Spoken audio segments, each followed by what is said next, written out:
Okay, मेरी आवाज आ रही है? Am I audible to everyone?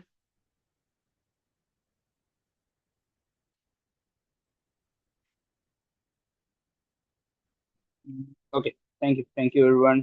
और मेरी प्रेजेंटेशन भी आप लोगों को शो हो रही है। अब हम स्टार्ट करेंगे टाइमली। रीजन इज दैट कि आगे भी कुछ कमिटमेंट्स हैं। Okay, before I start the session, जो बच्चा बीच में आता जाएगा वो ज्वाइन कर सकता है। मैं मेरी टीम उनको कर रही है। आपका किसी का भी कोई भी कंसर्न क्वेश्चन हो ना, आप लोग चैट बॉक्स में पूछें, मेरी टीम उनको नोट डाउन करेगी। एट द एंड मैं आपको आंसर करूंगा, और अगर मुझे लगा कि वो रिलेवेंट टू स्लाइड है तो मैं आपको बताता चलूंगा। ठीक हो गया? So let's start the session. My name is doctor Dilip Kumar. And ये प्रेजेंटेशन और ये सेशन रखने का सिर्फ मकसद ये था कि पहले, आई डोंट नो कि आप में से कितने बच्चे जो है वो सीएमटी एकेडमी से वाकिफ हैं। तो पहले मैं ज्यादातर गल्फ कंट्रीज को टारगेट करता था, but this time I have targeted the other countries as well. तो सेशन आगाज करने से पहले, ये जो सेशन है प्योरली ये आपको, अगर आप फिजियोथेरेपिस्ट हैं और आप किसी भी कंट्री का एग्जाम जो है वो देना चाहते हैं, स्पेशली गल्फ हो गया, यूरोपियन में आप यूके या आगे ऑस्ट्रेलिया वगैरह क्या हो रहा है, तो उसकी इन्फॉर्मेशन मैं आपको दे सकता हूँ। और जहां पर मेरी अगर अकेडमी आपको इन्फॉर्मेशन नहीं प्रोवाइड कर पा रही, तो कम से कम कंसल्टेंसी या गाइडेंस के तौर पे वी विल ट्राई बेस्ट कि मैं आपको जो है वो गाइड कर सकूँ। बताने का मकसद एक और चीज भी थी कि ज्यादातर, अगर मैं पिछले अपनी बैच की बात करूँ, तो बाय द ब्लेस के मेरी एकेडमी में 50 थेरेपिस्ट जो है वो ज्वाइन किया था। 6 बैचेस में लॉन्च कर चुका हूँ, जिसमें से राउंड अबाउट 45 जो गल्फ कंट्रीज के लाइसेंस क्लियर सक्सेसफुली दे चुके हैं। जिसमें से डीएचए ऑन द टॉप है। डीएचए मेरे ख्याल से 35 से 36 बच्चा पास हो चुका है। सऊदी है, ओमान है, बहरीन है, और जितने भी गल्फ कंट्रीज आते हैं। और रिसेंटली मैंने अबू धाबी की भी एक बैच लॉन्च की। मकसद मेरा सिर्फ इस सेशन देने का ये है कि पहले मैं जिन गल्फ कंट्रीज की तैयारी कराता था, तो कुछ सोशल मीडिया पे मैं चीजें देखता हूँ कि कुछ फाइल्स वगैरह, प्रोमेट्रिक की फाइल्स, गल्फ की फाइल्स, आप में से जिन बच्चे हो, जो बच्चे तैयारी कर रहे हैं या जो दे चुके हैं या जो देने वाले हैं, उनको पता होगा कि सोशल मीडिया पे काफी फाइल्स भी चल रही होती है जो ग्रुप के थ्रू आती हैं। तो मैंने उसके ऊपर काफी पहले भी एक स्टेप लिया था कि मैं गल्फ, वो जो फाइल्स प्रोमेट्रिक की चल रही थी, उसमें ना काफी कॉन्सेप्ट जो है वो क्वेश्चन भी गलत होते थे, लेकिन अनफॉर्चुनेटली हमें उनको पढ़ना पड़ता था क्योंकि हमने जो है पेपर पास करना होता था। तो इसका मकसद सिर्फ ये है, आप कोई भी गल्फ कंट्री का एग्जाम उठा लो, आपको कुछ उसमें ट्रिक्स होंगी पेपर पास करने के लिए, जो मैं आपसे शेयर करना चाहूंगा। मैं भी, आप में से किसी को समझ में आए किसी को ना, तो वो आप मीन दवाई पूछ सकते हो। तो इस सेशन का मकसद सिर्फ एक ही है। इस सेशन का मकसद सिर्फ ये है कि पेपर को क्रैक करने के लिए कुछ ट्रिक्स होती हैं, कुछ कह लें कि आप टिप्स होती हैं, जिनको निमोनिक्स कह सकते हैं, कुछ टैक्टिक्स होती हैं जो आपको किसी भी कंट्री के लिए, स्पेशली गल्फ के लिए, आपको हेल्प करेगा। और गल्फ के अलावा के लिए मैंने ये जो सीरीज लॉन्च की है, इसकी इसको मैं एट द एंड आप लोगों को मुतारफ करूंगा। ये जो स्लाइड आपके सामने शो हो रही है, तो पहला स्टेप मेरा क्या है? पहले मैं आप लोगों को वो प्रेजेंटेशन शो करूंगा, वो फाइल शो करूंगा जो ज्यादातर गल्फ कंट्रीज के लिए लोग देखते हैं, भाई ये तो कुछ भी नहीं है, ये तो हम पढ़ लेंगे। तो मेरी एकेडमी का एक मकसद होता है कि मैं कभी भी सिर्फ रटे पे बिलीव नहीं करता कि भाई आप ये क्वेश्चन सिर्फ पढ़ो, आप ये रटो और आपका पेपर पास हो जाएगा। मेरा ये कॉन्सेप्ट नहीं है। मेरी एकेडमी में एक चीज प्लस पॉइंट होती है कि अगर रेलेवेंट कोई टॉपिक होता है, तो मैं कोशिश करता हूँ पहले आप लोगों को टॉपिक का कॉन्सेप्ट दूं, फिर उसकी एक्सप्लेनेशन दूं। अगर किसी क्वेश्चन का आंसर ए है, लेट सपोज, तो मैं सिर्फ ए नहीं पढ़ाऊंगा, मैं आपको ये बताऊंगा कि ए सही क्यों है, और साथ साथ में बी सी गलत क्यों है, इसकी भी एक्सप्लेनेशन करूंगा। तो उस सवाल से आप एक क्वेश्चन से तीन चीजें ले रहे हो। बहरहाल इस अकेडमी को हम एट द एंड एक्सप्लेन करते हैं। मैं पहले आप लोगों को कुछ क्वेश्चन दिखा दूं जो आपको ज्यादातर फाइल्स वगैरह में देखने को मिल रही है। ठीक है? This is my self, and मैंने रिसेंटली अभी 3 गल्फ के कंट्रीज के लाइसेंस भी दिए हुए हैं, just because of my academy. क्योंकि मैं अकेडमी को ऑन करता हूँ तो मेरे सारे एग्जाम्स, और आई विश कि मैं सारे बाकी एग्जाम्स भी वन बाय वन क्लियर करूंगा। और मैं एग्जाम देता हूँ सिर्फ अपने एक्सपीरियंस के लिए। मैंने डीएचए लास्ट ईयर दिया था, डीओएच और एसएलई मैंने, डीओएच मैंने इस साल दिया है, लेकिन डीएचए और जो एसएलई सऊदी एग्जामिनेशन है, ये मैंने लास्ट ईयर 2024 में ही जो है वो क्लियर किया हुआ था, just for the sake of examination, right? तो लेट्स प्रोसीड एंड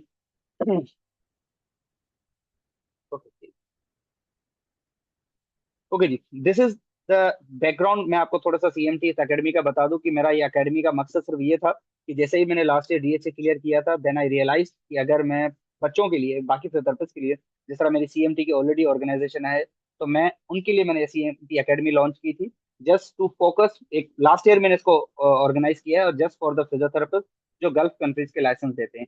50 कैंडिडेट्स मेरी मुख्तलफ, जैसे कि आपके सामने पोस्टर है, 30 बैच में लॉन्च कर चुका हूँ। 50 participants, they have successfully, physiotherapists, they have successfully cleared their examination. Out of them, 35 for the Dubai, 5 for Abu Dhabi, 5 for Saudi, 1 for Qatar, 1 for Bahrain and Oman. इस तरह करके 46 to 47 they have successfully clear in the first attempt. ठीक है? तो by the bless and these are the name, ये आपके सामने सारे के सारे नाम जो है मौजूद हैं। जो बचे, और ये बहुत ही कम है, बाकी भी जो अभी रिसेंटली जिन्होंने क्लियर किया है उनके भी नाम मेंशन करने होंगे। तो ये मेरे एक छोटा सा सक्सेस रेशियो आपके सामने शेयर कर रहा हूँ। अब आपके सामने एक स्लाइड शेयर हो रही है। अगर इसमें आप देखोगे, टिपिकल इस किस्म का क्वेश्चन है, इलेक्ट्रोथेरेपी का ये क्वेश्चन है कि 58 ईयर्स ओल्ड एक खातून है जिनको जो है वो सीवियर पेन होता है, कहाँ पर, हिप में उसको पेन होता है। वो स्टीरॉयड भी ले रही है, ठीक है, और भी उसको प्रॉब्लम है। सीटी स्कैन उसका कराया गया जिसमें उसको एवेस्कुलर नेक्रोसिस है। सवाल यहाँ पर क्या है, जो नोटिसेबल चीज है, पहली लाइन को हमने नहीं देखना होता। पहली वाली शुरू वाली जो दो लाइनें होती है, एक दो लाइनें होती है, वो सिनेरियो को बढ़ाने के लिए भी होती है, ऐसा नहीं कि उसको देखना नहीं है, लेकिन उसको गो थ्रू करना है। लेकिन हमने जवाब ढूंढना है कि जवाब का जो सवाल पूछ रहा है वो कहाँ पर है। तो सीटी स्कैन उन्होंने कराया जहां पे उसको एवेस्कुलर नेक्रोसिस निकला। Avascular necrosis is considerable point, जो कि हमने याद रखना है कि उसका इम्पैक्टेड फ्रैक्चर है। इलेक्ट्रोथेरेपी की जब भी आप बुक कोई उठा के पढ़ते हो तो उसमें यही होता है कि जो इम्पैक्टेड फ्रैक्चर जहाँ पे वर्ड लगता है ना, वहां पर अगर कोई आप मॉडलिटीज जो है वो यूज कर सकते हो पेन के लिए, वो हमेशा शॉर्ट वेव डायथर्मी होती है। क्यों? रीजन तो एक बोन तक हमने एक्सेस करना होता है, और वो डीप स्ट्रक्चर है। डीप स्ट्रक्चर मतलब अंदर है काफी। तो सुपरफिशियल बाकी अगर ऑप्शंस को आप देखोगे तो वहां पर इलेक्ट्रोथेरेपी का तो सवाल ही नहीं है, इंटरवेंशन पूछी गई है। अब आप क्या करें, यहाँ पे थोड़ी सी मैं आपको ट्रिक बताता चलूं। पहले तो यहाँ पर उन्होंने मॉडलिटीज का जिक्र नहीं किया। उन्होंने क्या किया है कि पेन मैनेजमेंट के तौर पे आप क्या करोगे, सवाल क्या है कि which of the following is the most appropriate intervention to reduce the hip pain. मेरी एक और हिंट भी मैं देता हूँ कि अगर आपको सही ऑप्शन सही नहीं ना समझ में आ रहा, तो आप गलत ऑप्शन को भी निकाल दें। जब आप गलत ऑप्शन को निकाल देते हो तो भी आपके सामने जो है वो एक जो बचा हुआ जवाब बचता है वो आपके पास सही होता है। फॉर एग्जाम्पल, शू रेज और वॉकिंग स्टिक, ये दोनों, वॉकिंग स्टिक एक वॉकिंग एड है, शू रेज एक आपकी पोस्टरल बॉडी मॉडिफिकेशन है कि आप उसके पैरों में जो, क्योंकि उसको लेग लेंथ डिस्क्रिपेंसी भी लिखा हुआ है ना, there is a 2 centimetre leg length discrepancy. अब सवाल ये कि अगर आपके पास ये लेग लेंथ डिस्क्रिपेंसी के ट्रीटमेंट के लिए आता तो शू रेज, वॉकिंग स्टिक दोनों के दोनों बन सकते थे। बट यहाँ पर कंसर्न है कि उसका पेन जो आ रहा है उसको एवेस्कुलर नेक्रोसिस की वजह से, उसको कैसे सॉर्ट आउट किया जाए। तो क्वेश्चन में ही उसका जवाब बेसिकली छुपा हुआ। आई डोंट थिंक सो कि इसमें आपको ज्यादा कंफ्यूजन होगी और आंखें बंद करके आप कहोगे भाई ये तो शॉर्ट वेव डायथर्मी का क्वेश्चन है। This is a thing we need to understand. अगर वहां पर होता कि भाई he also has a, she also has a 2 centimetre leg length discrepancy, what are the modification or what are the possible interventions to maintain the leg length discrepancy, तो आपका mind जाता कि शायद ये वॉकिंग स्टिक की तरफ जाऊं या शू रेस की तरफ जाऊं। आई विश यहाँ पे क्लियर। और अगर किसी का भी कंसर्न क्वेश्चन स्लाइड से रिलेटेड हो ना, तो जस्ट रेज योर हैंड कि सर मुझे क्वेश्चन नहीं समझ में आया, तो मैं उसको दोबारा एक्सप्लेन करूंगा, क्योंकि क्वेश्चन बहुत है। मैं आपको सिर्फ सैंपल डेमो के तौर पे आपको दे रहा हूँ। अभी हमारे पास नेक्स्ट क्वेश्चन है, और यहाँ पर है कि एक 66 ईयर ओल्ड जो है वो बंदा है जिसको डिस्निया, डिस्निया मतलब एसओबी, शॉर्टनेस ऑफ ब्रीथ है, और क्रोनिक फटीग है। ही वॉज बींग मैनेज, उसको ओरल स्टीरॉइड्स दिए जा रहे थे, उसके एजमा, अब उसने क्लियर कट बता दिया कि उसको एजमा के इनहेलर के तौर पे उसका ट्रीटमेंट भी चल रहा है। फिजिकल एग्जामिनेशन से पता चलता है कि उसके लेफ्ट लोअर चेस्ट की जो मूवमेंट है वो रिड्यूस्ड है, मतलब कम है। जो उसके लेफ्ट लोअर चेस्ट की जो मूवमेंट है, मतलब वहां पर इनडायरेक्ट हाइपोमोबिलिटी है। अब सवाल कहाँ से शुरू होता है, chest physiotherapy has been recommended, यहाँ से सवाल शुरू हो गया। उसको क्रोनिक फटीग है, डिज्निया है, एजमा है, उसका ट्रीटमेंट चल रहा है, they are not concern about that.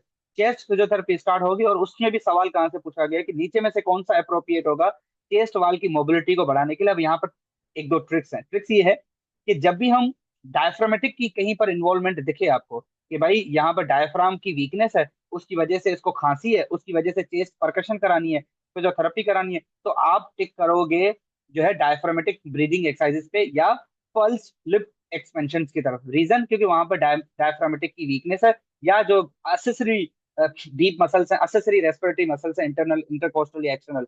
लेकिन सवाल यहाँ पर क्या पूछा गया है, सिर्फ चेस्ट वाल की मोबिलिटी के लिए। चेस्ट वाल की मोबिलिटी के भी आपको, अब पर्ल स्लिप क्या होता है, पर्ल स्लिप में होता है कि आप लिप्स के थ्रू जो है वो उसकी एक्सेल कराते हो, पहले डीप नोज के थ्रू सांस दिलवाते हो, और तो ये ज्यादातर हम वहां पर कराते हैं जहां पर हमें सिंपली रेस्पिरेटरी एक्सरसाइज वेंटिलेशन के ऊपर ध्यान देना हो। उसी से वाबस्ता जो लेटरल बेजल है, लेटरल बेजल नाम ही बताता है कि लेटरल मतलब एक बेजल, एक सेगमेंट, आप उसका अगर किसी लंग का कोई एक सेगमेंट के ऊपर आप ध्यान देना चाहते हो मिसाल के तौर पे, तो आप लेटरल बेजल कराते हो। मैं एक सिर्फ ट्रिक्स आप लोगों को बता रहा हूँ। उसी से वापस था पोस्टीरियर बेजल भी है, क्योंकि अगर आपका माइंड लेटरल बेजल की तरफ जाए, आपको कि यार लेटरल बेजल में टिक करना चाहती हूँ या चाहता हूँ, तो आप जो है पोस्टीरियर बेजल भी तो कर सकते हो। तो आप देखें ना, दो ऑप्शन कभी भी वो सिमिलर तो नहीं ना देंगे, तो लेटरल बेजल और पोस्टीरियर बेजल दोनों एलिमिनेट हो गए, निकल गए। बचा पल्स लिप। पल्स लिप और डायफ्रामेटिक ब्रीदिंग हम वहां पर कराते हैं जहां पर आपने प्योरली वेंटिलेटर एक्सरसाइजेस जो है वो करानी होती है, जब प्योरली फोकस आपका रेस्पिरेशन के ऊपर हो।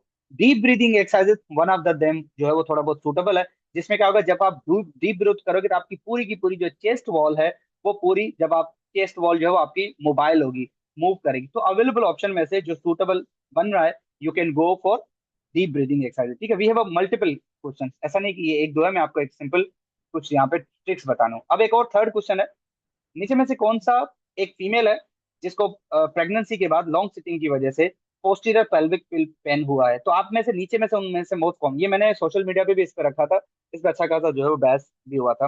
अब सवाल ये कि ज्यादातर जो फाइल्स चल रही हैं उसमें सवाल है मस्कुलर पेन की वजह से। देखें, जब प्रेगनेंसी के बाद हम सबको पता है कि एंटी जो आपका पेल्विक है वो एंटीरियर पेल्विक टिल्ट हो जाता है, लंबर लॉर्डोसिस में चला जाता है, मसल्स वीक हो जाते हैं। हम सबको पता है कि मस्कुलर लो बैक पेन ज्यादातर कराते हैं, लेकिन सवाल यहाँ पर क्या है, अगर यहाँ पर क्वेश्चन होता कि पोस्टीरियर, यहाँ पर होता कि एक जो है प्रेग्नेंट वुमन आपके पास आती है और उसको प्योरली जो है वो प्रोलॉन्ग सिटिंग की वजह से पेन हो रहा है, तो आप क्या करेंगे? इन शॉर्ट, तो आप क्या करोगे? तो आपका ध्यान जा सकता है कि यार शायद मसल्स का पेन हो, लेकिन सवाल उसने पहले ही यहाँ पे कह दिया। यहाँ पर सवाल क्या पूछा है कि वो पोस्टीरियर पेल्विक पेन करा रहा है, मतलब इसने क्लियर कट इंडिकेट कर दिया कि यहाँ पर बात हो रही है पोस्टीरियर पेल्विक पेन की।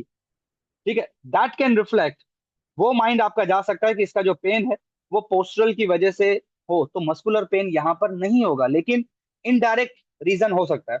इनडायरेक्ट रीजन के कि अगर यहाँ पर कोई एंटीरियर पेल्विक टिल्ट होता तो आप उस पे टिक करते हो। रीजन ये होता है कि जब भी मसल्स में क्या होता है कि जब भी प्रेगनेंसी में हम सबको पता है कि जो हार्मोन्स रिलीज होते हैं जिसकी वजह से मसल्स का इम्बैलेंस हो जाता है। जब मसल्स का इम्बैलेंस हो जाता है तो लिगामेंटस लैक्सिटी हो जाती है, जब लिगामेंटस लैक्सिटी हो जाती है तो पेल्विस में पेन आ जाता है। तो यहाँ पर जो इनडायरेक्ट ऑप्शन है that can be the muscular, लेकिन मेक श्योर यहाँ पर जो ऑप्शन सही टिक होता वो होता पोस्ट, अगर पेल्विक की इन्वॉल्वमेंट है, एंटीरियर पेल्विक टिल्ट है, और हम सबको पता है कि एंटीरियर पेल्विक टिल्ट, तो यहाँ पर जो सूटेबल ऑप्शन है, you can go for you can go for muscular back pain, isn't it? तो अगर आप बाकी ऑप्शन को देखो, रेडिकुलर, रेडिकुलर आप क्यों चूज करोगे? उसने रेडिकुलोपैथी तो कहा नहीं, उसने सिंपल पोस्टीरियर पेल्विक का जिक्र किया है। दूसरा, आप कर लो कि सेक्रोइलियक जॉइंट, हम सबको पता है कि सेक्रोइलियक ज्वाइंट में बैक पेन होता है, पोस्टीरियर पेल्विक पेन भी हो सकता है, लेकिन मोस्ट कॉमनली वहां पर बैक पेन की इंट्रोडक्शन होती है कि भाई किसी को बैक पेन हो रहा है और वो पेन किसी ज्वाइंट से आ रही है। वो डिस्क प्रोलेप्स, अब देखें डिस्क प्रोलेप्स हो गया और रेडिकुलर हो गया, दे ऑलमोस्ट सेम। हाँ, डिस्क प्रोलेप्स में ये होता है कि रेडिकुलोपैथी नहीं हो सकती, लेकिन उसका भी पेन बैक में जाता है। इनमें से कहीं भी रेडिकुलर, डिस्क प्रोलेप्स और सैक्रोइलियक जॉइंट ये प्राइमरली बैक पेन कराते हैं, लेकिन इसने क्या मेंशन किया हुआ है? Posterior pelvic pain. तो ये एक हम हिंट यूज कर सकते हैं कि अगर आपको सही ऑप्शन कंफ्यूजिंग है, you can eliminate the wrong option and you will get the correct option. ठीक है, लेट्स मूव ऑन, आगे भी बहुत सारी ट्रिक्स है, मैं आपको वन बाय वन करके एक्सप्लेन।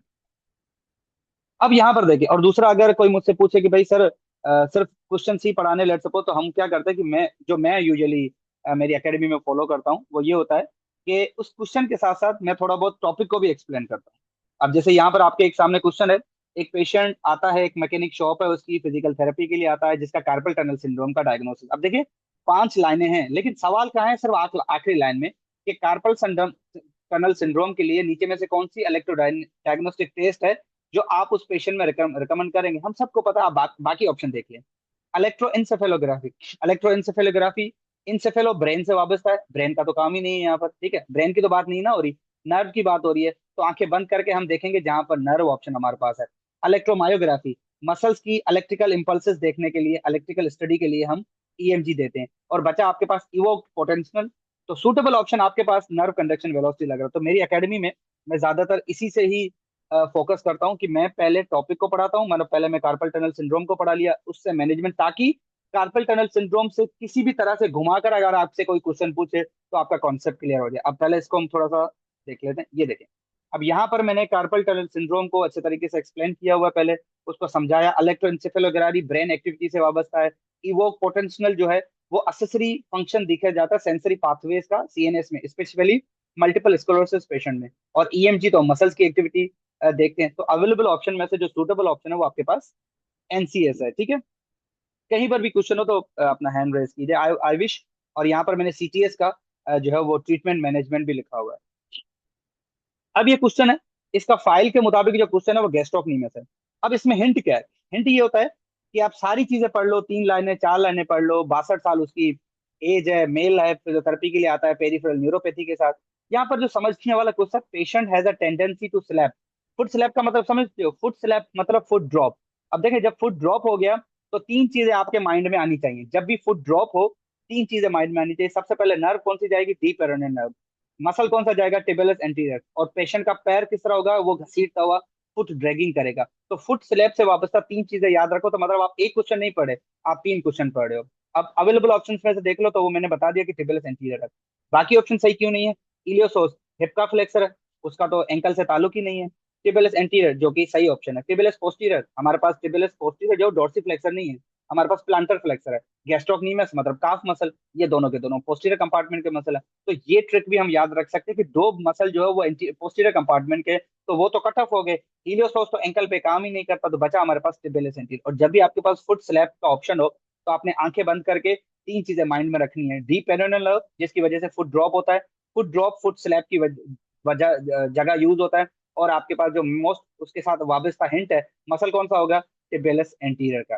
तो ये चीजें अगर आप याद रखोगे, तो आगे चल के फुट ड्रॉप से वाबस्ता कभी भी कोई क्वेश्चन आएगा, और फिर फुट ड्रॉप के मैंने यहाँ पर ऑप्शंस डालें। और ये फाइल्स मेरी मतलब क्वेश्चन मैं एक्सप्लेन जो कर रहा हूँ, यही मैं ट्रेनिंग का पार्ट है जो मैं आपको आगे एक्सप्लेन करूंगा। मैंने यहाँ पे ये भी एक्सप्लेन किया है इलियोसोस क्यों नहीं हो सकता, क्योंकि वो हिप का मसल है, उसका डेप्सी फ्लेक्शन से कोई ताल्लुक नहीं। और गैस्ट्रोक्नीमियस और प्लांटर फ्लेक्सर, दोनों के दोनों गैस्ट्रोक्नीमियस और टिबियस पोस्टीरियर, दोनों के दोनों प्लांटर फ्लेक्सर। बात हो गई खत्म, ठीक है। अच्छा जी, एक चौथी चीज गेट से वाबस्ता, इस फुट ड्रॉप से वाबस्ता, जिन पेशेंट्स में फुट ड्रॉप होता है, वहां पर ये मैंने लिखा है ना फुट स्लैप होता है, उनमें अनकंट्रोल्ड प्लांटर फ्लेक्शन भी होती है। ठीक है, रीजन इज दैट क्योंकि जब फुट डोर्सीफ्लेक्स हो ही नहीं पा रहा, तो उसमें कंट्रोल ही नहीं रहेगा डोर्सीफ्लेक्शन का, तो अल्टीमेटली प्लांटर फ्लेक्शन ही ज्यादा देखने को मिलेगी। So the rapid uncontrolled planter flexion एक क्लिनिकल लैंडमार्क है, या एक क्लिनिकल कैरेक्टरिस्टिक्स है, जो आप उसकी जब कराओगे गेट एनालिसिस करोगे तो आपको देखने को मिलेगा। और इसकी जगह पे दूसरा वर्ड यूज होता है स्टेपेज गेट। जब भी आपकी डोर्सिफ्लेक्शन वीक होती है, ठीक है, तो फुट हमेशा फुट ड्रॉप में जाता है, उसको स्टेपेज गेट भी कहा जाता है। हम सबको पता है हमारे पास नॉर्मल गेट पैटर्न्स होते हैं और एबनॉर्मल गेट होता है। तो एबनॉर्मल गेट में एक हमारे पास हाई स्टेपेज गेट होता है, तो स्टेपेज गेट भी आपको गेट फुट ड्रॉप वाले पेशेंट में देखने को मिल सकता है। मतलब कोई आपको फुट ड्रॉप कहे तो आपकी पांच चीजें आपके जहन में आनी चाहिए। सबसे पहली nerve, dependent nerve, muscle, tibialis anterior muscle, gait कौन सा मिलेगा? स्टेपेज गेट, या उसमें अनकंट्रोल्ड प्लांटर फ्लेक्शन आपको देखने को मिलेगी। This is how you can explain. और अब आपसे कोई उससे वापस तक कहीं पे भी क्वेश्चन आ जाए, तो you can easily explain it. आगे बढ़ते हैं, बहुत सारे क्वेश्चन है हमारे पास। अब यहाँ पर देखें, पांच लाइनों का एक क्वेश्चन है, लेकिन इसमें क्वेश्चन को समझने के लिए बेस्ट तरीका क्या होता है कि पेशेंट को डिजिटलिस डिजॉक्सन मेडिसिन दी जा रही है। डिजॉक्सन आपको याद हो, CHF patient, congestive heart failure के पेशेंट में दी जाती है।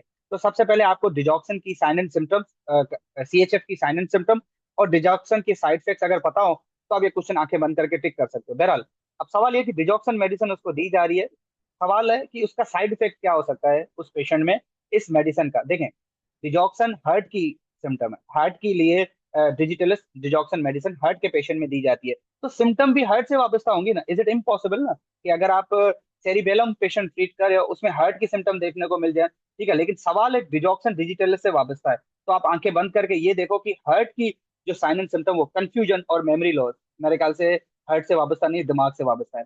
इनवॉलंटरी मूवमेंट, मेरे ख्याल से दिमाग से वाबस्ता है, हार्ट से वाबस्ता नहीं है। स्लो हार्ट रेट सोचा जा सकता है, लेकिन उससे भी बेस्ट हमारे पास है वीकनेस एंड पेल्पिटेशन। पेल्पिटेशन हम सबको पता है, जब आपकी हार्ट बीट, तो डिजॉक्सिलिन जो मेडिसिन दी जाती है, वो कंजेस्टिव हार्ट फेलियर में दी जाती है। उसका काम होता है जो मायोकार्डियल की मसल्स की कॉन्ट्रेक्टिलिटी है, उसको बढ़ाना। अल्टीमेटली जो रिदम खराब हो गया है, अरिदमिया हो गई है, उसको मेंटेन करना। तो अवेलेबल ऑप्शन में से वीकनेस एंड पेल्पिटेशन, क्योंकि हार्ट रेट को स्लो तो और भी बहुत सारी चीजें कर सकती हैं। हार्ट रेट को स्लो जो ब्लड प्रेशर को कम कर देती है, वो भी कर सकती हैं। एक्सरसाइज के अलावा भी बहुत सारी चीजें होती हैं जो हर्ट, तो इनडायरेक्टली जो सूटेबल ऑप्शन है weakness and palpitation, that can be the most common side effect when dealing. तो देखिए, दो ऑप्शन तो आपने आंखें बंद करके जो है वो डिलीट कर दिए। तो this is how you need to deal with such questions. Let's move on. अब मैंने डिजॉक्सन की आपके यहाँ पे साइन एंड सिम्टम लिखी है कि जो है वो अरिथमियास कराता है, न्यूरोलॉजिकल सिम्टम लिखी है, फटीग एंड वीकनेस। तो सुटेबल ऑप्शन कौन सा हो आपके पास? Weakness and palpitation. हम चूज करते हैं ना बेस्ट ऑप्शन कौन सा है। आप देखिए, अगर आप स्लो हार्ट रेट पे टिक करते हैं कि हार्ट रेट का स्लो हो जाना, पहले तो ये कॉन्ट्रेक्टिलिटी को बढ़ाता है, अल्टीमेटली स्लो हार्ट रेट तो नहीं ना करेगा, वहां पर तो इंडिकेशन है उसकी बेसिकली। लेकिन weakness and palpitation would be the best option. अब एक और क्वेश्चन है, ज्यादातर जो ईसीजी से वाबस्ता पाया जाता है। हम सबको पता है ईसीजी में, ईसीजी एक स्ट्रिप है जिसके थ्रू आप जो कार्डियोलॉजिस्ट है वो ज्यादातर चीजें देखते हैं। ईसीजी से वाबस्ता ज्यादातर क्वेश्चन क्या आता है कि पेशेंट को जो है वो एवी डिग्री फर्स्ट ब्लॉक एवी का है। एवी मतलब एट्रोवेंट्रिकुलर का ब्लॉक है। तो आपको ईसीजी में उसको क्या चेंजेस देखने को मिलेंगे? मिसाल के तौर पर मैं आपको कहूँ कि किसी पेशेंट को एनीमिया है और उसकी लैब रिपोर्ट में आप क्या देखोगे? जैसे ऐसी बात है, एनीमिया है, उसको तो ब्लड से वाबस्ता देखोगे ना, उसके आरबीसी देखोगे। मैं आपको कहूँ पेशेंट को इन्फेक्शन है, उसके लैब में क्या देखोगे? प्लेटिलेट डब्ल्यूबीसी का काउंट देखोगे, क्योंकि वही इन्फेक्शन को बताता है कि इन्फेक्शन है या नहीं है। तो this is how when you are dealing with the heart. तो हार्ट में भी कुछ कंडीशन है, जिस तरह हार्ट में अगर पी वेव आपको पेशेंट को नहीं देखने को मिल रही, तो वो इंडिकेट करती है आर्टरल डिपोलराइजेशन को। ये चीजें हमें देखने को मिलती है। किसी को मायोकार्डियल इंफार्क्शन है, उसमें हमें जो एसटी का सेगमेंट है वो लेंथन एसटी सेगमेंट डिप्रेशन या एलिवेटेड देखने को मिलता है। तो उसी तरह यहाँ पर सवाल है कि अगर किसी पेशेंट को एट्रोवेंट्रिकुलर एवी ब्लॉक है, लेट सपोज, किस किस्म की चेंजेस आपको देखने को जो है मिल सकती हैं? ठीक है। Okay, let let me elaborate the question. एक फिजिशियन है जो एक ईसीजी पेशेंट को बताता है, जिसको सीएचएफ है, मतलब सीएचएफ के पेशेंट है। मेडिकल रिकॉर्ड उसका बताता है कि पेशेंट करंटली डिजिटलिस या डिजॉक्सन मेडिसिन, जो अभी हमने पिछले क्वेश्चन में पढ़ी थी, वो ले रहा है। What effect would you expect the digitalis? मतलब पीछे हमने क्या कहा था कि जो डिजिटलिस के साइड इफेक्ट हमें पेशेंट में देखने को मिले, उसकी सिम्टम क्या थी? Weakness and palpitation. अब सवाल ये है कि यही जो साइन एंड सिम्टम्स हैं, ये अगर ईसीजी में हम देखकर बताएं कि ये डिजॉक्सन मेडिसिन की वजह से आ रहा है, तो वो क्या चेंजेस देखने को मिलेंगे? देखिए, एक डिजिटलिस से हम तीन क्वेश्चन अटेम्प्ट कर रहे हैं। पहले तो डिजेक्शन की डिजॉक्स जो डिजिटलिस किन पेशेंट में दिया जाता है?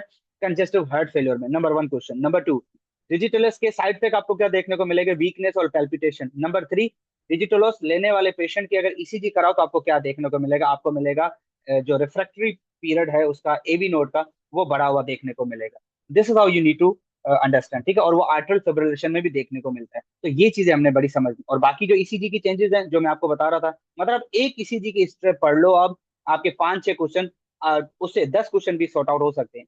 पी वेव हम देखते हैं, अगर किसी ईसीजी में पी वेव आपको देखने को नहीं मिलती, तो वो एट्रल फिब्रिलेशन, एट्रल डिपोलराइजेशन की तरफ जा सकता है, राइट। फिर हमारे पास मायोकार्डियल इंफार्क्शन को देखने के लिए एसटी सेगमेंटेड एलिवेटेड या डिप्रेशन देखने को मिलता है। अगर किसी में फर्स्ट डिग्री एवी ब्लॉक है, तो उसमें हमने जो पीआर इंटरवल है, पीआर जो है वो लेंथन देखने को मिलता है। तो ये चीजें हमने बड़ी समझनी जो लाजिम होती है, ठीक है। आगे बढ़ते हैं, और भी बहुत सारे क्वेश्चन है हमारे पास। अच्छा जी, टंडलबर्ग गेट के ऊपर बड़ा आता है क्वेश्चन, ठीक है। टंडलबर्ग गेट के ऊपर क्या आता है? टंडलबर्ग हम सबको पता है कि अगर यहाँ पर ना कंफ्यूजन ज्यादातर फिजियोथेरेपिस्ट को क्या होती है कि स्विंग फेज या स्टांस फेज। पहले तो वो गेट साइकिल के फेजेस है। अब सवाल ये होता है कि अगर किसी का राइट साइड के ग्लूटेस मीडियस वीक है, ठीक है, हम सबको पता है पेल्विस ड्रॉप लेफ्ट साइड पे होगा, लेकिन यहाँ पर कुछ सवाल है। सवाल ये है कि किस फेज में, अगर किसी के राइट साइड के ग्लूटेस मीडियस मसल वीक है, लेट सपोज, तो जब स्विंग फेज में वो जाएगा ना, तो उसका पेल्विस ड्रॉप होगा अपोजिट साइड पे। एग्री? इस बात पे कोई शक और शुबा नहीं है, डन हो गया। कमिंग टू द, अगर किसी का राइट साइड का ग्लूटेस मीडियस वीक है, और यहाँ पर बात हो रही है अगर स्टांस फेज की, तो मुझे ये बताएं स्ट्रेंथनिंग आप किसकी करोगे? अगर फॉर एग्जांपल किसी का राइट साइड का ग्लूटेस मीडियस वीक है, तो उसकी स्ट्रेंथनिंग भी तो राइट साइड पे होगी। उसकी स्टिमुलेशन किसकी होगी? राइट साइड की होगी। तो यहाँ पर क्वेश्चन स्टिमुलेशन से वाबस्ता है। हम क्या करते हैं, हम देखते हैं कि राइट साइड के ग्लूटेस मीडियस वीक है, जहां पर लेफ्ट साइड का मसल हो उसको ठोक दो। ऐसा नहीं होता। तो पहले आप क्वेश्चन पढ़ लो। अब क्वेश्चन क्या कहता है, मैं आपको क्वेश्चन एलोबरेट करता हूँ। एक सर्जरी के बाद पेशेंट को राइट हिप की सर्जरी हुई है, तो राइट साइड के मीडियस मसल उसके डेफिनेटली वीक होंगे। वो एम्बुलेट करता है, टंडलबर्ग गेट उसमें होता है, एग्जामिनेशन में पता चलता है उसके राइट साइड के ग्लूटेस मीडियस वीक हैं। अब आप स्टिमुलेशन कहाँ पर दोगे? स्टिमुलेशन कहाँ पर देखो, ये कंसर्न क्वेश्चन है। तो स्टिमुलेशन आप कहाँ पर देने चाहिए? राइट साइड के ग्लूटेस मीडियस के मसल्स अगर उसके वीक हैं, तो डेफिनेटली स्ट्रेंथनिंग भी आप राइट साइड की कराओगे। यहाँ पर ड्रॉप की तो बात ही नहीं ना हो रही, ठीक है। पेल्विस कहाँ पर ड्रॉप करेगा? पेल्विस लेफ्ट, ये मैंने सेकंड लाइन लिखी हुई है। स्टांस फेज के दौरान जब राइट एब्डक्टर किसी के वीक हैं, तो ये प्रिवेंट करता है लेफ्ट साइड का foot drop, sorry, pelvis drop. तो पेल्विस जिधर भी ड्रॉप हो, हमारा तो वहां तक सवाल ही नहीं है। हमारा सवाल है कि हमने स्ट्रेंथनिंग किसकी करानी है। तो ये फॉर्मूले आपने याद रखने हैं कि जिस तरफ का मसल वीक है, स्ट्रेंथनिंग तो उसी साइड की होगी, ड्रॉप भले अपोजिट साइड पे हो। और स्टांस और स्विंग फेज बड़ा मैटर करता है, याद रखिएगा। ओके जी।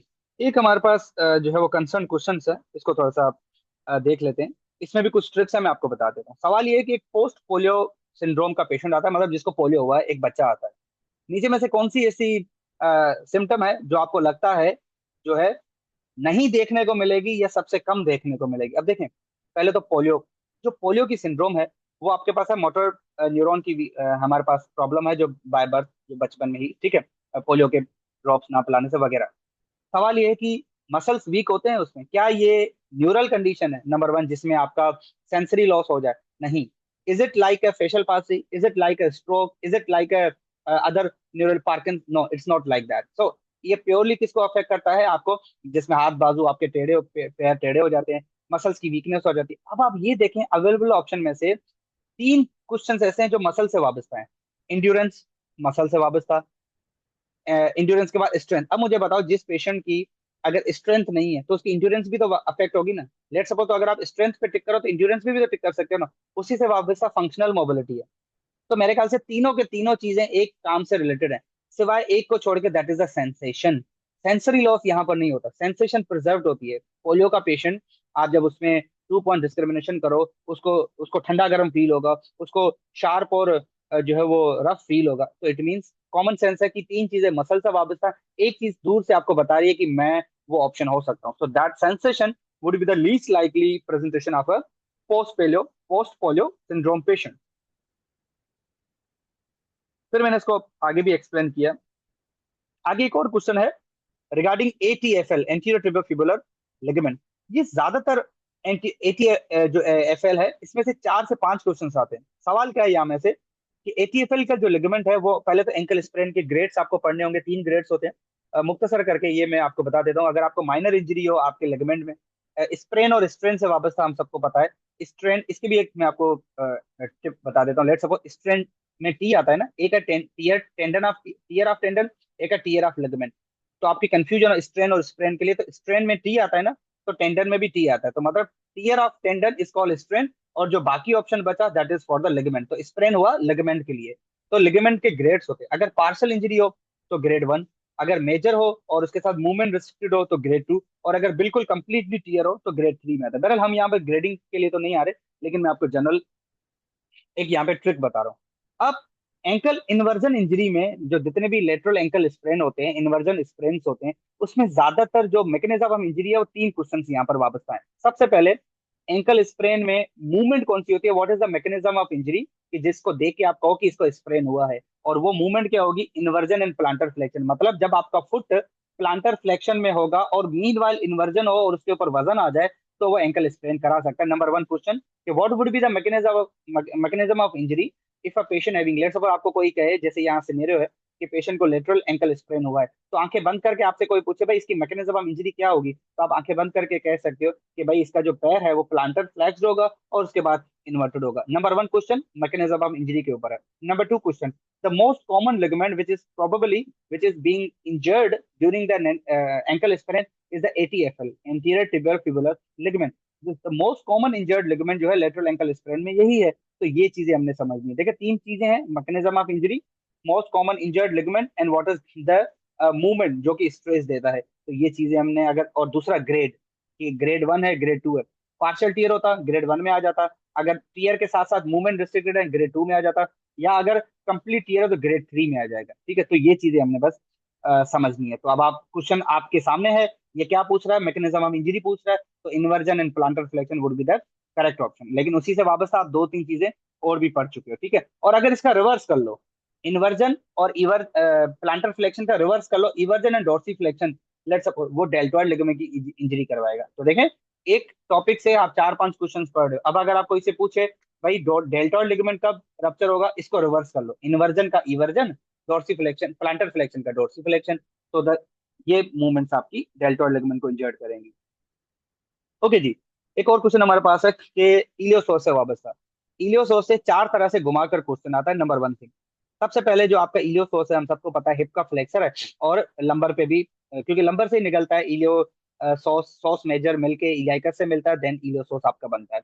तो पहले तो इलियोसोस को चेक कैसे टेस्ट किया जाए, तो इसको एक टेस्ट आता है जिसके लिए मॉडिफाइड थॉमस टेस्ट। तो ये भी एक क्वेश्चन है कि इलियोसोस की टाइटनेस चेक करने के लिए कौन सी टेस्ट होती है आपके पास? Thomas modified Thomas test, number 1 thing. Number 2, वही modified Thomas test 3 other structure को भी आइडेंटिफाई करती है। आप पेशेंट को कहते हो कि काउच के एंड में लेटे, जो टेस्ट टांग चेक करनी है उसको छोड़ो, दूसरी टांग को completely knee to chest perform करे, मतलब जिस टांग को चेक करना है उसको छोड़ दो, और जिस टांग को नहीं चेक करना उसको सीधा रख दो, जिस टांग को नहीं चेक करना उसकी नी टू चेस्ट करवा के सीधा लेट जाओ काउच के ऊपर।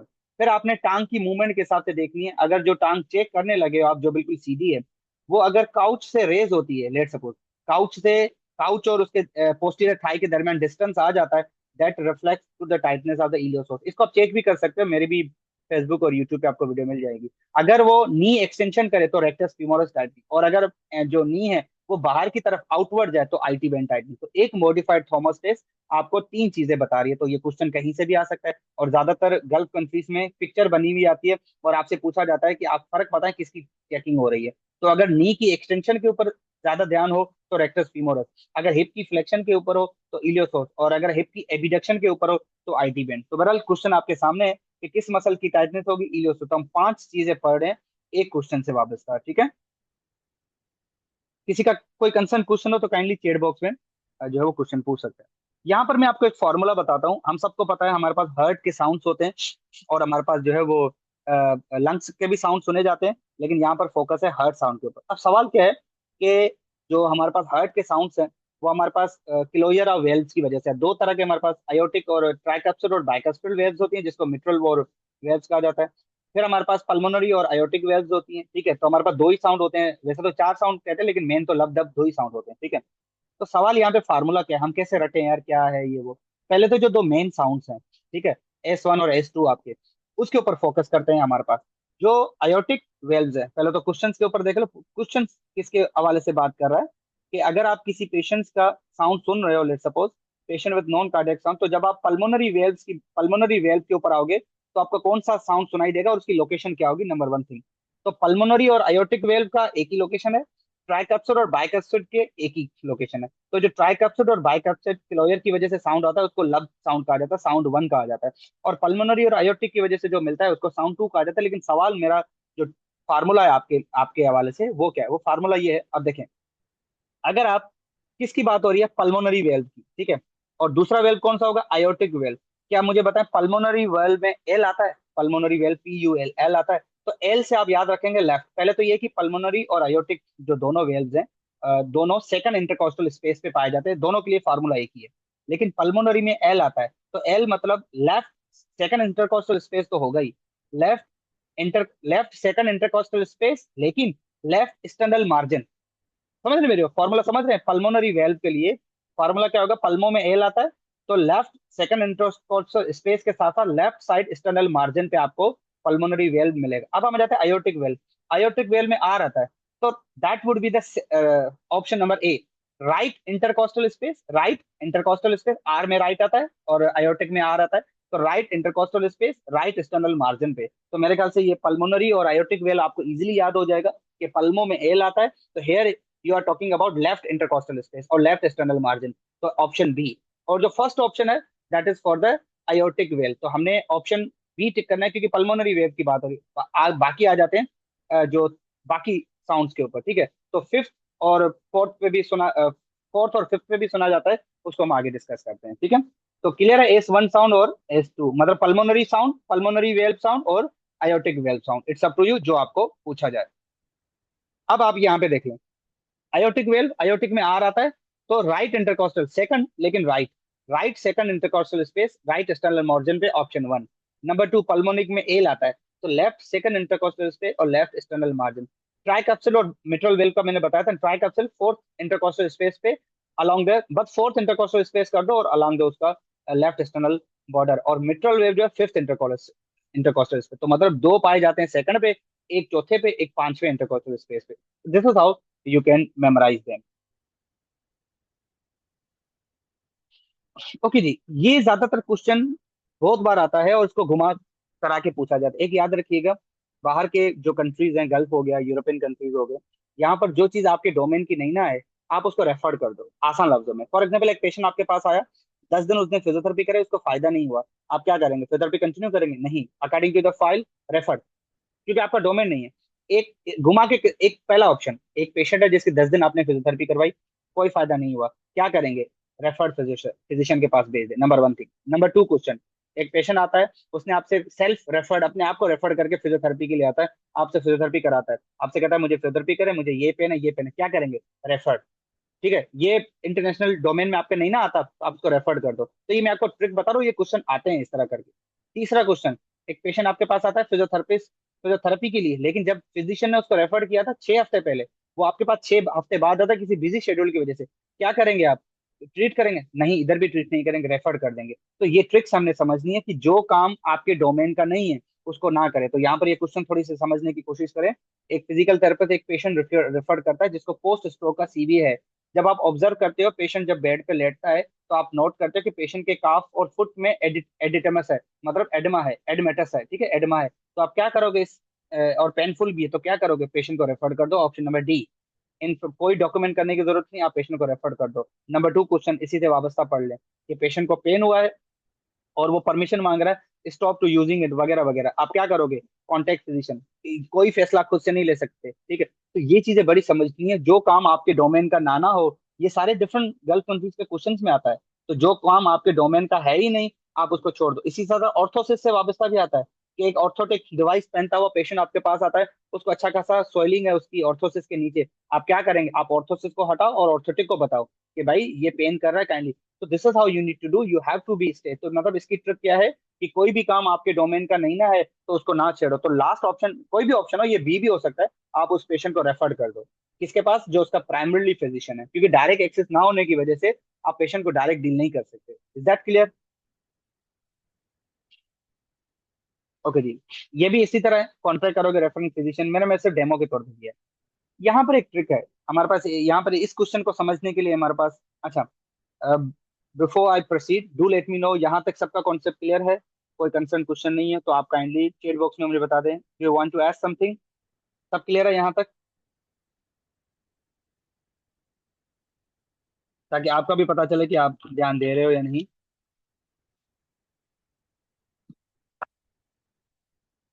Okay, let's move on. यहाँ की ट्रिक क्या है? इसकी ट्रिक हमारे पास ये है कि एक ऑन एंड ऑफ रेशो होता है। ऑन एंड ऑफ मतलब अगर आप कोई मशीन लगा रहे हो लेट्स सपोज, तो ऑन कितनी देर रखना है, ऑफ कितनी देर रखना है, मशीन हो या कुछ भी प्रॉब्लम हो, या मतलब आप होल्ड रिलैक्स कराते हो तो होल्ड कितनी देर के लिए करना है और रिलैक्स कितनी देर के लिए करना है, ठीक हो गया। ओके जी, अब मूव ऑन करते हैं। सवाल ये कि आप एक पेशेंट को एक्सरसाइज कराते हो जिसमें इनवॉल्यूंटरी लीकेज ऑफ यूरिन हो जाता है, जब वो खांसता है, एक्सरसाइज करता है या छींकता है वगैरह। मोस्ट अप्रोप्रिएट रेशियो आपका क्या होगा? कितनी देर के लिए होल्ड कराओगे, कितनी देर के लिए कॉन्ट्रैक्ट कराओगे? यहाँ पे हमेशा फार्मूला याद रखें। फार्मूला क्या है? रेस्ट पीरियड हमेशा बड़ा होना चाहिए। ऑन एंड ऑफ का रेशियो होता है ना, तो ऑन रेशियो हमेशा कम हो, ऑफ रेशियो हमेशा ज्यादा हो।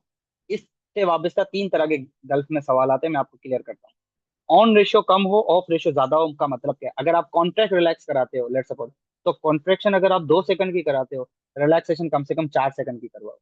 समझ रहे हैं मेरी बात? उसी तरह अगर कोई मशीन यूज कर रहे हो, आप टेंस लगा रहे हो, कोई भी मशीन लगा रहे हो, स्टिमुलस दे रहे हो, तो कॉन्ट्रैक्शन फेज हमेशा कम होना चाहिए, रिलैक्सेशन मतलब अगर आप किसी पेशेंट में 5 मिनट के लिए स्टिमुलेशन देते हो तो कम से कम 10 मिनट के लिए, वैसे 5 मिनट नहीं दी जाती लेकिन मैं मिसाल दे रहा हूँ। तो ऑन एंड ऑफ रेशियो में ऑन का जो रेशियो है वो हमेशा कम रखा जाता है, ऑफ का ज्यादा रखा था। तो 2 चीजें आपने सीखी पहले तो इलेक्ट्रोथेरेपी में। इलेक्ट्रोथेरेपी से वापस तक क्वेश्चन आएगा कि भाई किसी पेशेंट में ऑन एंड ऑफ रेशियो क्या होना चाहिए, तो आंखें बंद करें आप, ये देखें कि ऑन किस में ज्यादा है, ऑफ किस में कम है। तो ऑप्शन ए बी तो कट हो गए, ठीक है, पहले हम उस पर तो नहीं आ रहे, और सॉरी सी और डी, क्योंकि सी में क्या है 2 मिनट का ऑन है, ऑफ रेशो कम है, तो आपके सी और डी ऑप्शन तो कट हो गए, बचा क्या 1 और 2, उसको हम बाद में देखें। दूसरा इलेक्ट्रोथेरेपी से वापस था, तीसरा कॉन्ट्रैक्ट रिलैक्स का। तो जो सूटेबल ऑप्शन है वो हमारे पास 1:2 है। हमेशा इसको डबल रखो। अगर आप 1 सेकंड की भी, 1 सेकंड तो नहीं मिसाल दे रहा हूँ, 1 मिनट की अगर आप कॉन्ट्रेक्शन कराते हो तो 2 मिनट का आप उसमें रेस्ट पीरियड दें। तो सूटेबल ऑप्शन कौन सा लगा? 1:2। अब इसी से तीसरा क्वेश्चन, अगर सवाल हो कि अगर किसी पेशेंट की क्रॉनिक फटीग हो गई है मसल्स की मिसाल के तौर पे, तो आप ऑप्शन क्या चूज करोगे? इसका रिवर्स। तो 5 जो डी ऑप्शन है, ये आता है कि एक मसल है जिसमें क्रोनिक फटीग हो गई है, एक फिजियोथेरेपिस्ट के पास वो इलेक्ट्रिकल स्टिमुलस लगाता हुआ आ रहा है, तो आपके हिसाब से उसने फार्मूला क्या यूज किया होगा? That would B 5:1। ठीक है, ये याद रखना है। डन है? कोई यहाँ से इसमें क्वेश्चन नहीं है, कोई मार्किंग कर रहा है तो इसको काइंडली जो है वो ये मार्किंग ना करे बच्चा। ओके जी। मैं इस मार्किंग को रिमूव कर रहा हूँ, सो काइंडली अवॉइड कि आप कोई भी किस्म की एडिटिंग। ठीक है, डन हो गया।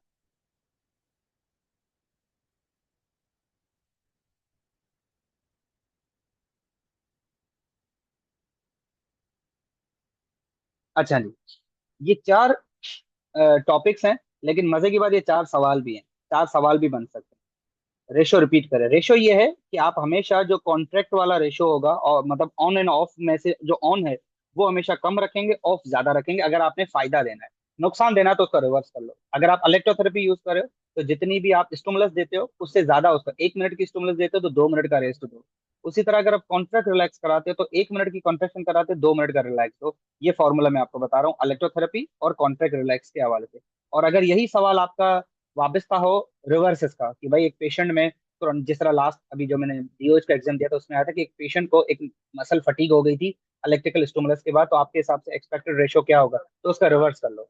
ठीक है, तो रिवर्स क्या होगा, जो भी मतलब उसमें ऑन टाइम ज्यादा होगा, ऑफ टाइम कम होगा, that can lead to the chronic fatigue. ये पेल्विक फ्लोर पे भी एक पेशेंट कीगल एक्सरसाइजेस के हवाले से आया था कि एक मसल्स का यूरिनरी लीकेज हो रहा है, उसकी पेल्विक फ्लोर की मसल्स की आपने जो एक्सरसाइज रिकमेंड करनी है लेट सपोज, तो आप क्या रेशो रखोगे। तो इस ये हमारे पास सवाल था दरअसल। अब हम आ जाते हैं इस क्वेश्चन के ऊपर जो आपके सामने शो हो रहा है। मैं आ जाता हूँ। ये 4 ऑप्शंस हैं, लेकिन ये 4 क्वेश्चंस हैं मेरे हिसाब से, क्योंकि मेरा यही ट्रिक होती है कि मैं सिर्फ ये नहीं बताता कि ए पढ़ लो, रट लो, बी रट लो, जो फाइलों में दिया जाता है। मेरा काम होता है कॉन्सेप्ट क्लियर करना। कॉन्सेप्ट होगा तो लाइफ में कहीं पे भी क्वेश्चन आएगा आप क्लियर कर सकते हो। अब देखिए 4 चीजें मैं आपको समझाता हूँ। पहले तो ये है कि एक पैरालाइज, मिसाल के तौर पे एक ऐसा पेशेंट है जिसमें सिटिंग बैलेंस है, वो बैठ सकता है, ठीक है, लेकिन ट्रांसफर नहीं हो पाता। ठीक है, तो उसमें आप कौन सी यूज करोगे। ये चारों की चारों ना ट्रांसफर टेक्निक्स हैं। अब मैं आपको एक सिनेरियो देता हूँ। सबसे पहले हाइड्रोलिफ्ट। हाइड्रोलिफ्ट उन पेशेंट में आता है। लिफ्ट हम क्यों कराते हैं, लिफ्ट ये है कि कोई ऐसा टास्क जिसमें हमें हेल्प चाहिए, ऐसा ही होता है ना, हम चढ़ भी सकते हैं लेकिन स्टिल हमें लिफ्ट लिफ्ट करा दो इनडायरेक्टली। तो हाइड्रोलिक लिफ्ट में क्या होता है कि एक ऐसा पेशेंट जो कोई टास्क मोबिलिटी करने के लिए, सिटिंग बैलेंस है उसका, वेट बेयरिंग भी थोड़ा बहुत कर सकता है, लेकिन उसको थोड़ी बहुत लिफ्ट चाहिए कि यार मेरा, तो वो सिनेरियो दिया जाएगा आपको, तो उसके लिए आप कौन सी ट्रांसफर टेक्निक यूज करोगे। ठीक है, दैट इज द हाइड्रोलिक। यहाँ पर क्या है, एक ऐसी ट्रांसफर टेक्निक जो यूटिलाइज की जाए जिस पेशेंट को बेड से टिल टेबल की तरफ लाया जाए। ठीक है, number one thing to understand. Number two, sliding transfer. Sliding transfer हम वहां पर करते हैं शीट को यूज करके जहां पर कंप्लीटली बेड से पेशेंट को टेबल पे लिटाया जाता है and is he has a no strength at all, तो यहाँ पर हमारे पास स्लाइडिंग ट्रांसफर होगा। नंबर थ्री, मतलब इसमें कोई सिटिंग बैलेंस भी नहीं है, कोई सिटिंग, ये बैठ नहीं पा रहा है, इसमें कोई कंट्रोलिंग मोबिलिटी नहीं है, इसको प्योरली आपने कभी नोटिस किया होगा पैरालाइज पेशेंट या स्ट्रोक के पेशेंट में जब बेड से मेट्रिक लिटाया जाए तो उसकी शीट पे बिठा के उसको दो बंदे पकड़ते हैं, दो थेरेपिस्ट या असिस्टेंट पकड़ते हैं, शीट को मूव करते हैं, शीट की मोबिलिटी कराते हैं ट्रांसफर करने के लिए। ये वो केस है हमारे पास। तीसरा, 2 पर्सन लिफ्ट, नाम ही बता रहा है, दो बंदे मिलके उठाएंगे। दो बंदे वहां पे मिलके उठाएंगे जहां पर एक वर्ड आए कि जब पेशेंट को फ्लोर पे लेटाना हो। आपने व्हील चेयर टेबल से, आपने व्हील चेयर टेबल से, बेड से, मेट, कहीं से भी जब जमीन पे वर्ड यूज हो ना कि फ्लोर पे उसको लेटाना है, तो कौन सी अप्रोच आप यूज करोगे। Always 2 person lift. ये 4 क्वेश्चन से याद रखिएगा। 2 पर्सन लिफ्ट हम वहां पे करेंगे, एक बंदा टांगों को पकड़ेगा, वो बिल्कुल पैरालाइज है, वॉट एवर द सिनेरियो। अल्फाज मैटर करते हैं। सबसे पहले है कि अगर आपने उसको बेड से लेकर टिल्ट टेबल तक लाना है तो मतलब आपने उसको स्लाइड करना है। ठीक है, हाउएवर ये मोस्ट अप्रोप्रिएट नहीं, लेकिन आप उसको मूव कर सकते हैं यहाँ पर अवेलेबल ऑप्शन में से। नंबर टू, एक पेशेंट में बैठक कंट्रोलिंग मोबिलिटी है, लेकिन वो क्या करता है, उसको थोड़ी बहुत लिफ्ट चाहिए, असिस्टेंस चाहिए, कोई और अदर ट्रांस थेरेपिस्ट भी आपके पास नहीं है, let's suppose you will go hydraulic lift. तीसरा, अगर एक पेशेंट जो बिल्कुल फ्लोर वर्ड हो कि भाई उसको जमीन पे लिटाना है, you will use 2 person lift. ये फार्मूले हमने जो है याद रखने हैं। ठीक है, देखिए हाइड्रोलिक लिफ्ट मतलब लिफ्ट कराना, एक पेशेंट में पेशेंट बैठ सकता है, उसमें कंट्रोलिंग मोबिलिटी है, लेकिन ट्रांसफर होने के लिए उसको थोड़ी बहुत जो है वो असिस्टेंस, थोड़ी बहुत सपोर्ट नीडेड है, you will prefer the hydraulic lift.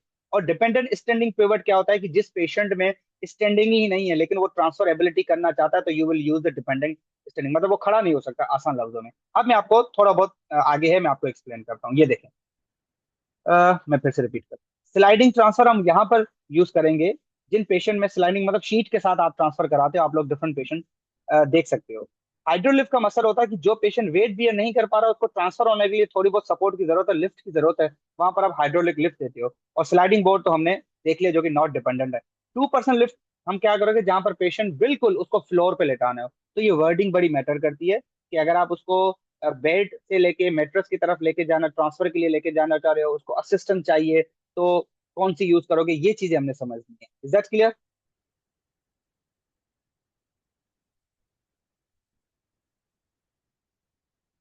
हाँ, एक्सप्लेनेशन अब मेरे ख्याल से स्क्रीन पे आपके सामने शो हो रही है। ठीक है, एक्सप्लेनेशन तो वही मसला है ना, सारी एक्सप्लेनेशन मेंशन नहीं है, एक्सप्लेनेशन मैं कर रहा हूँ बेसिकली। ठीक है, आगे ये रिपीट होगा, डोंट वरी।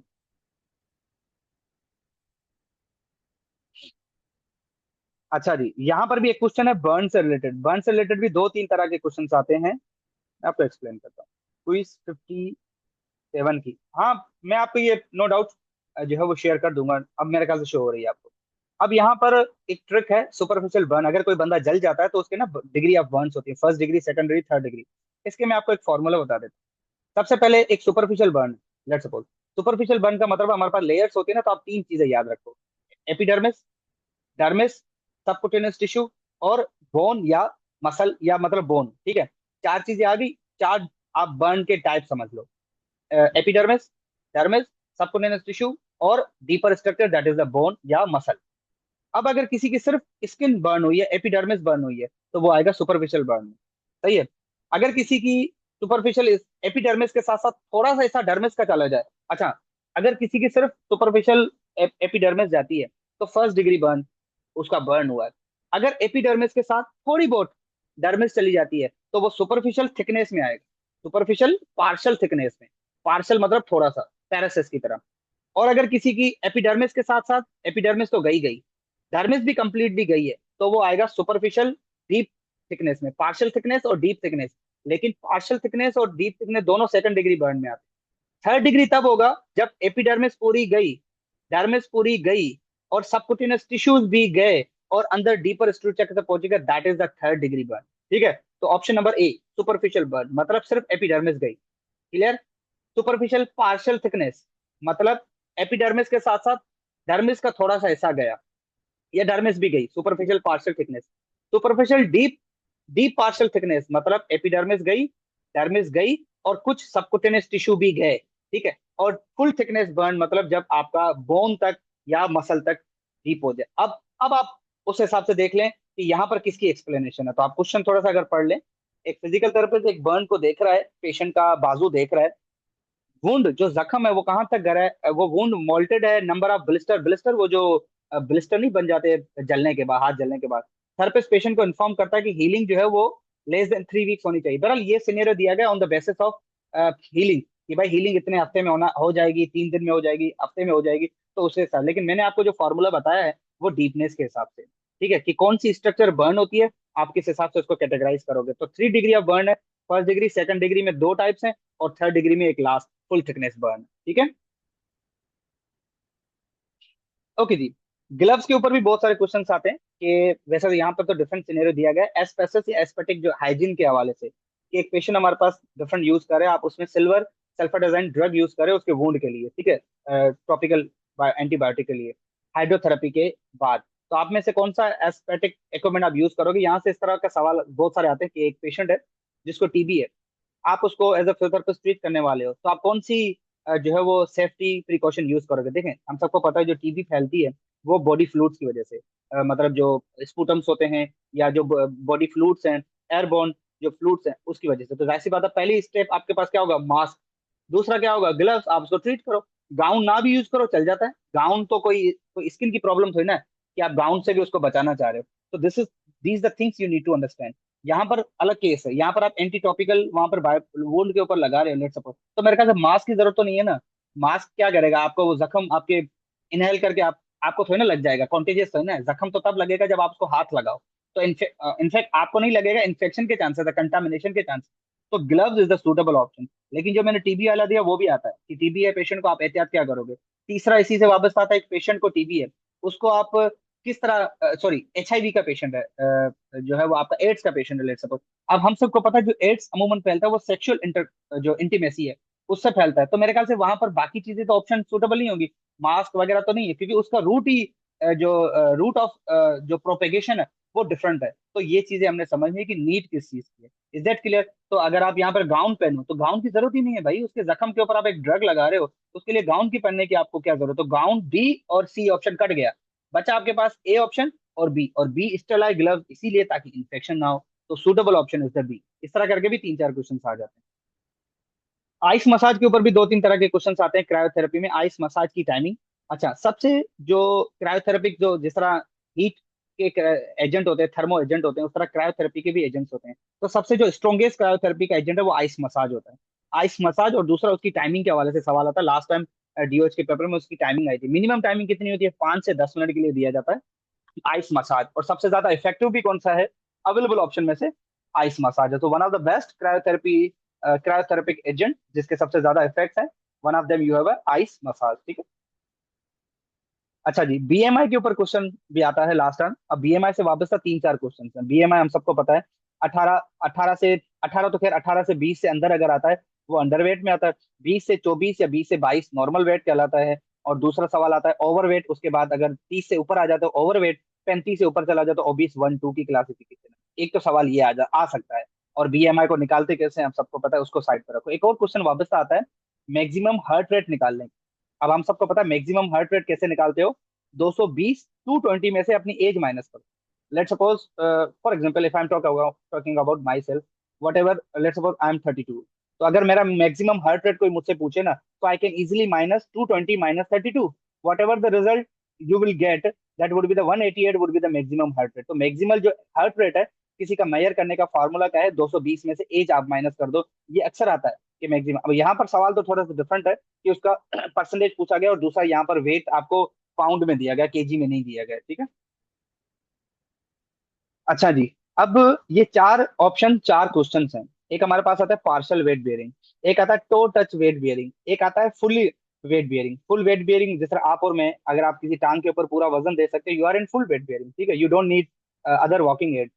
दूसरा आता है partial partial weight bearing. Let suppose आपका वजन है, आपके वजन के 10वां जो हिस्सा है, अगर आप वो वेट उठाते हो, वे वजन देना शुरू करते हो, वो पार्सल। फॉर एग्जाम्पल सिनेरियो होगा, 70 किलोग्राम का एक पेशेंट है जो वॉक कर रहा है, और वो सिर्फ 5 मतलब 5 पाउंड का वेट देता है। तो मेरे ख्याल से 70 का 5 बिल्कुल कम हिस्सा होगा। तो आप वो आपसे पूछा जाए किस वेट बेयरिंग में चल रहा है patient, that would be the partial weight bearing, क्योंकि उसने अपने वजन के हिसाब से बहुत ही कम जो है वजन अपनी एक्सट्रीमिटीज के ऊपर डाला हुआ। That would be the partial wait bearing. ठीक है। ओके। हार्ट रेट का फार्मूला है 220, 220 में से आप अपनी जो है वो एज माइनस कर दें। डन हो गया, that would be the maximum heart rate.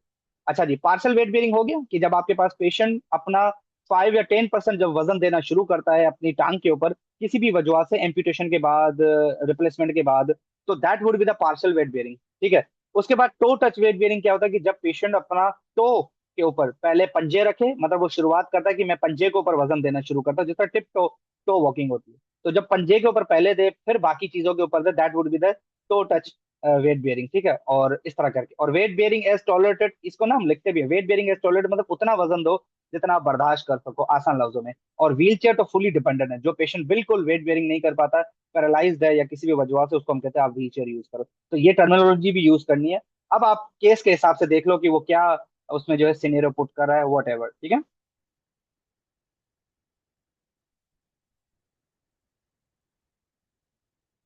Okay जी। अच्छा जी, ये भी अमूमन आता है आर्टरी सिंड्रोम के ऊपर। आर्टरी सिंड्रोम की ना सबके कुछ ट्रिक्स हैं। जिस तरह मिसाल के तौर पे एक पेशेंट आपके पास आया, उसका ये जो अकॉर्डिंग टू क्वेश्चंस है कि उसका इप्सिलेटरल मोटर लॉस है, मतलब अगर उसका राइट साइड का मोटर लॉस है, या किसी भी इप्सिलेटर मतलब same side, right side, right मतलब आपका राइट बाजू और राइट पैर जो they are ipsilateral to each other, और राइट बाजू राइट लेफ्ट पैर जो they are the contralateral to each other. इतना तो हमें पता है कि जो नर्व फाइबर्स जो डिकेसेट करके अपोजिट साइड पे चले जाते हैं। बहरहाल, तो anterior cord syndrome, Brown Sequard syndrome, या पोस्टीरियर कॉर्ड सिंड्रोम, या सेंट्रल कॉर्ड सिंड्रोम, इन सबकी ना एक एक पहचान है। अव्वल तो जहां पर वर्ड हो इप्सिलेटरल मोटर लॉस हो, और कॉन्ट्रालेटरल पेन एंड टेम्परेचर, मतलब एक तरफ का इप्सिलेटरल सेम साइड का मोटर लॉस हो जिस तरफ का लीजन है, और अपोजिट साइड का पेन एंड टेम्परेचर चला जाए, तो आप इसको, ये क्लिनिकल रिप्रेजेंटेशन है किसकी, Brown Sequard syndrome, Brown Sequard syndrome, जो आपके पास ऑप्शन नंबर डी है। Number two, anterior cord syndrome. Anterior cord में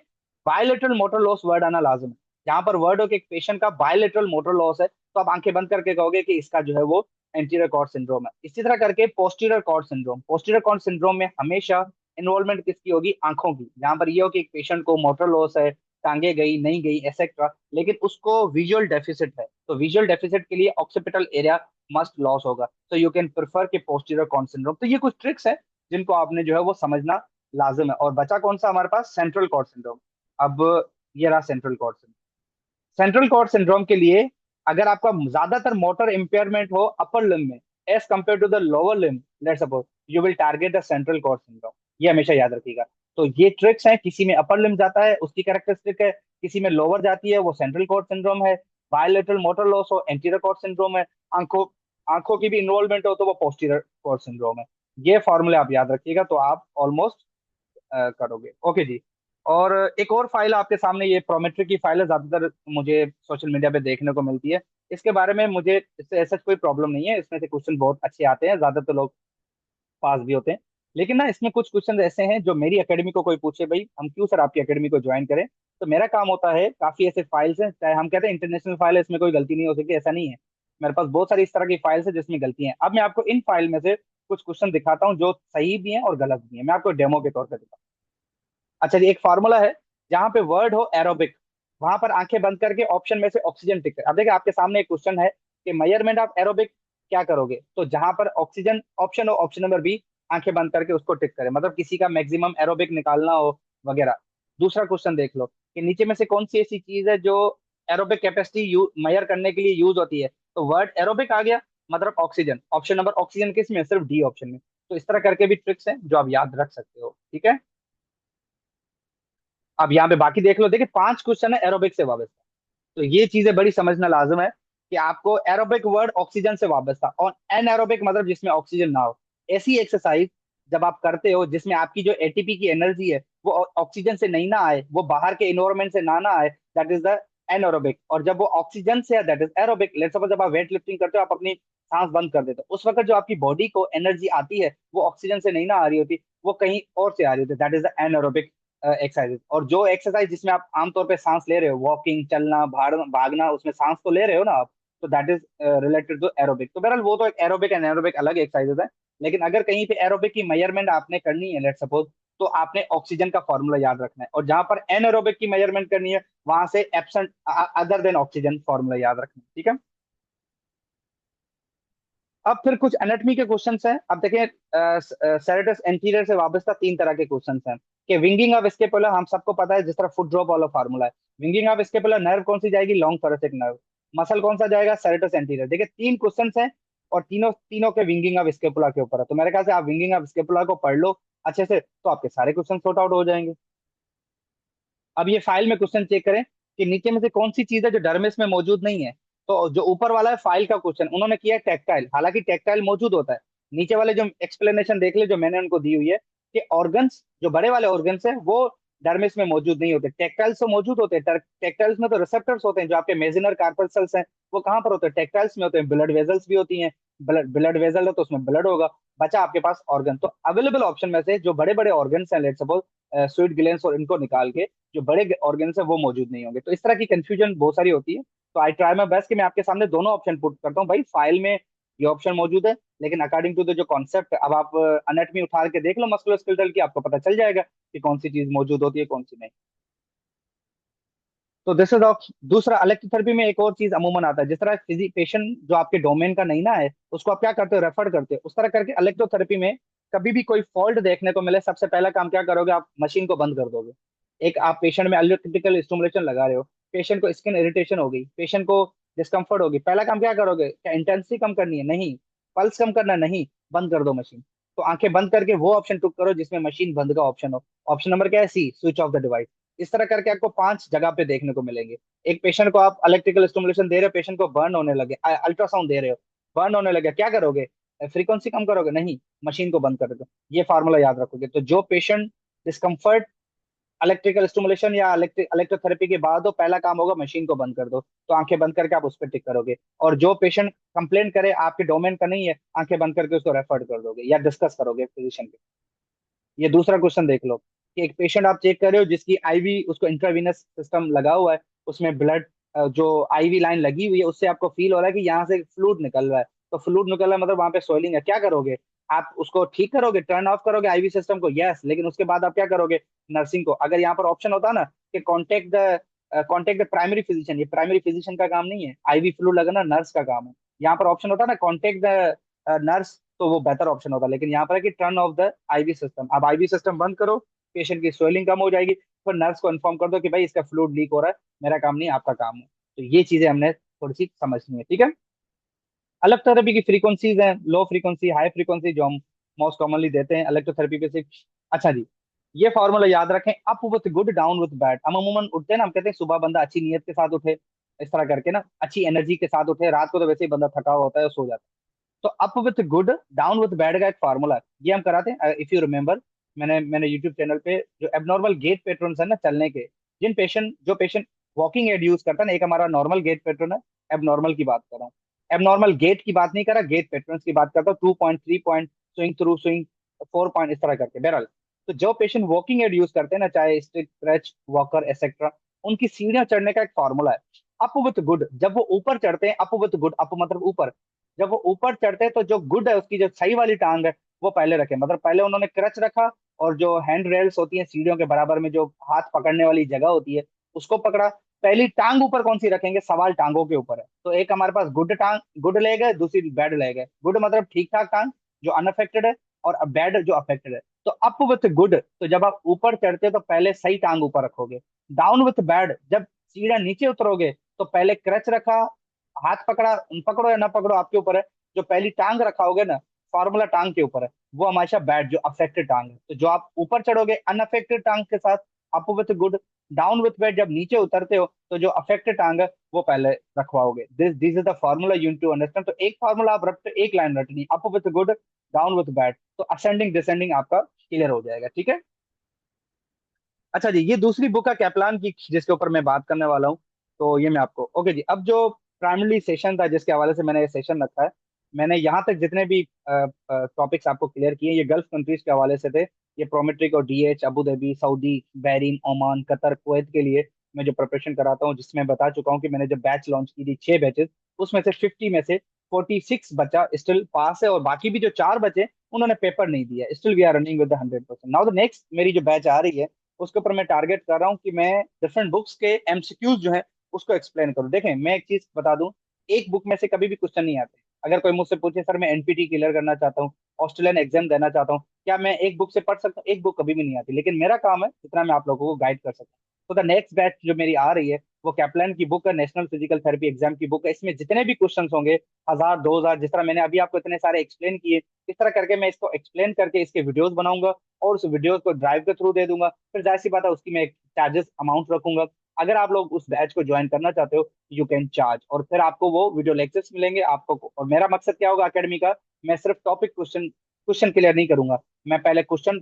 बताऊंगा, अवेलेबल ऑप्शन, फिर उसके सही गलत जवाब, फिर उसके बाद उस टॉपिक को क्लियर करेंगे, और आई विश कि उसकी मैं रिहैब भी थोड़ी बहुत आपको बता सकूं अगर हमें टाइम मिला। This is the target that I am going to. तो 2 बुक्स, मैं 3 बुक्स टारगेट कर रहा हूँ, स्कोर बिल्डर, एनपीटी की नेशनल जो आपके सामने खुली है, और एक हमारे पास स्कॉट गिल्स की है। तो अगर किसी के क्वेश्चन है तो यहाँ पर आप पूछ लो, वरना मैं आगे बढ़ दूँ। देखें, सारा का क्वेश्चन है कि कौन सी गल्फ कंट्रीज के लिए एग्जाम के लिए, मैं आपको आसान लफ्जा बता दूं। अगर आपको 10 बुक्स पढ़नी है लेट सपोज, और अगर आपको एक बैच ज्वाइन करनी है, तो माय बैच जो कि मेरे 10 15 दिन की बैच है, वो इनफ है आपके गल्फ कंट्रीज के लिए। आपको किसी भी बुक्स की तरफ जाने की जरूरत नहीं, आपने एक भी वर्ड बाहर से नहीं पढ़ना। आप बैच को ज्वाइन करने, आई कैन अश्योर यू कि आपका पेपर क्लियर हो जाएगा। बट स्टिल इफ यू से मुझे सर बुक्स पढ़नी है, तो बहुत सारी बुक्स है। इलेक्ट्रोथेरेपी की बुक्स आती है जो क्लेटन वाली बुक्स है, and जो है वो सूजैन की बुक आती है, सूजैन सिल्वन की, बहुत सारी बुक्स है जो आप इजीली पढ़ सकते हो। इलेक्ट्रोथेरेपी पढ़ो, एनाटॉमी पढ़ो, बायोमेकेनिक्स पढ़ो, ये सारी की सारी आप पढ़ सकते हैं। एट दी एंड मैं आपको जो है वो व्हाट्सएप के थ्रू नाम मेंशन कर लूंगा, ठीक है। आगे बढ़ते हैं। तो अब मैं आपको कुछ क्वेश्चन इस बुक से दिखाता हूँ। ये आपके सामने है कि स्टेप डिफॉर्मिटी किस ज्वाइंट की डिफॉर्मिटी है। ये कैप्लान की बुक से मैं आपको बता रहा हूँ। स्टेप डिफॉर्मिटी है एक्रोमियोक्लेविकल ज्वाइंट। अब एक्रोमियोक्लेविकल ज्वाइंट से वाबस्ता 3 तरह के क्वेश्चन आ सकते हैं। एसी ज्वाइंट की जो डिसफंक्शन होती है, तो एसी ज्वाइंट में पेन हमेशा मिलता है लास्ट डिग्रीज में। हमारे पास एबिडक्शन कितनी होती है, 180 डिग्री। तो 150 से 180 डिग्री में अगर किसी को पेन मिले तो वो एक्रोमियोक्लेविकल ज्वाइंट है। एसी ज्वाइंट का जो पेन आपको लास्ट डिग्री में मिला, उसके लिए स्पेशल टेस्ट कौन सा होता है, स्टेप डिफॉर्मिटी उसके लिए देखी जाती है, जो डिफॉर्मिटी देखने को मिलती है मिसाल के तौर पे। तो स्टेप डिफॉर्मिटी किस शोल्डर ज्वाइंट के ज्वाइंट में देखने को मिलती है, that your answer would be the AC joint, option number ए, ठीक है। फिर ये दूसरे हमारे पास क्वेश्चन है, ये सारे कैप्लान के क्वेश्चन है जिनके ऊपर मैं, ये हमारी दूसरी बुक है जिसके ऊपर मैं सीरीज लॉन्च कर चुका हूँ, इसके ऊपर मैं वीडियो लेक्चर बना चुका हूँ।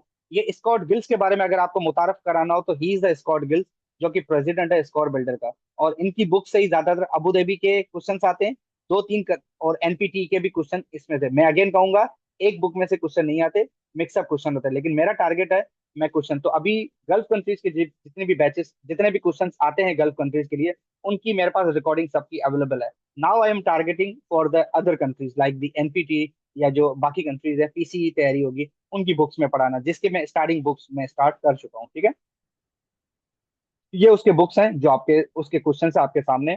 ये स्कॉट गिल्स के बुक्स हैं, ये सीरीज कंप्लीट है मेरे पास। अगर किसी को कोई भी एमसीक्यू ये वाली बुक, स्कॉट गिल्स वाली बुक अगर किसी को चाहिए कि सर इसके जो 300 क्वेश्चन हैं और उसके 10 लेक्चर मुझे ड्राइव के थ्रू दे दे, तो उसके एक लिमिटेड चार्जेस हैं, मैं उसको देके उसको वीडियो लेक्चर दे सकता हूँ। उसके 300 question with explanation they are available. तो क्वेश्चन वाइज भी आपके पास ऑप्शन है, लाजमी नहीं आप मेरे पास बैच ज्वाइन करें। आप कोई एक बुक भी एमसीक्यू की पढ़ना चाहते हो, कैप्लन की पढ़ना चाहते हो, आप कैंसर मुझे कैप्लन के लेक्चर चाहिए, तो मैं I can provide you the video lecture. ठीक है, ओके जी, ये उसके क्वेश्चन है, ये एनपीटी का फॉर्मूला है।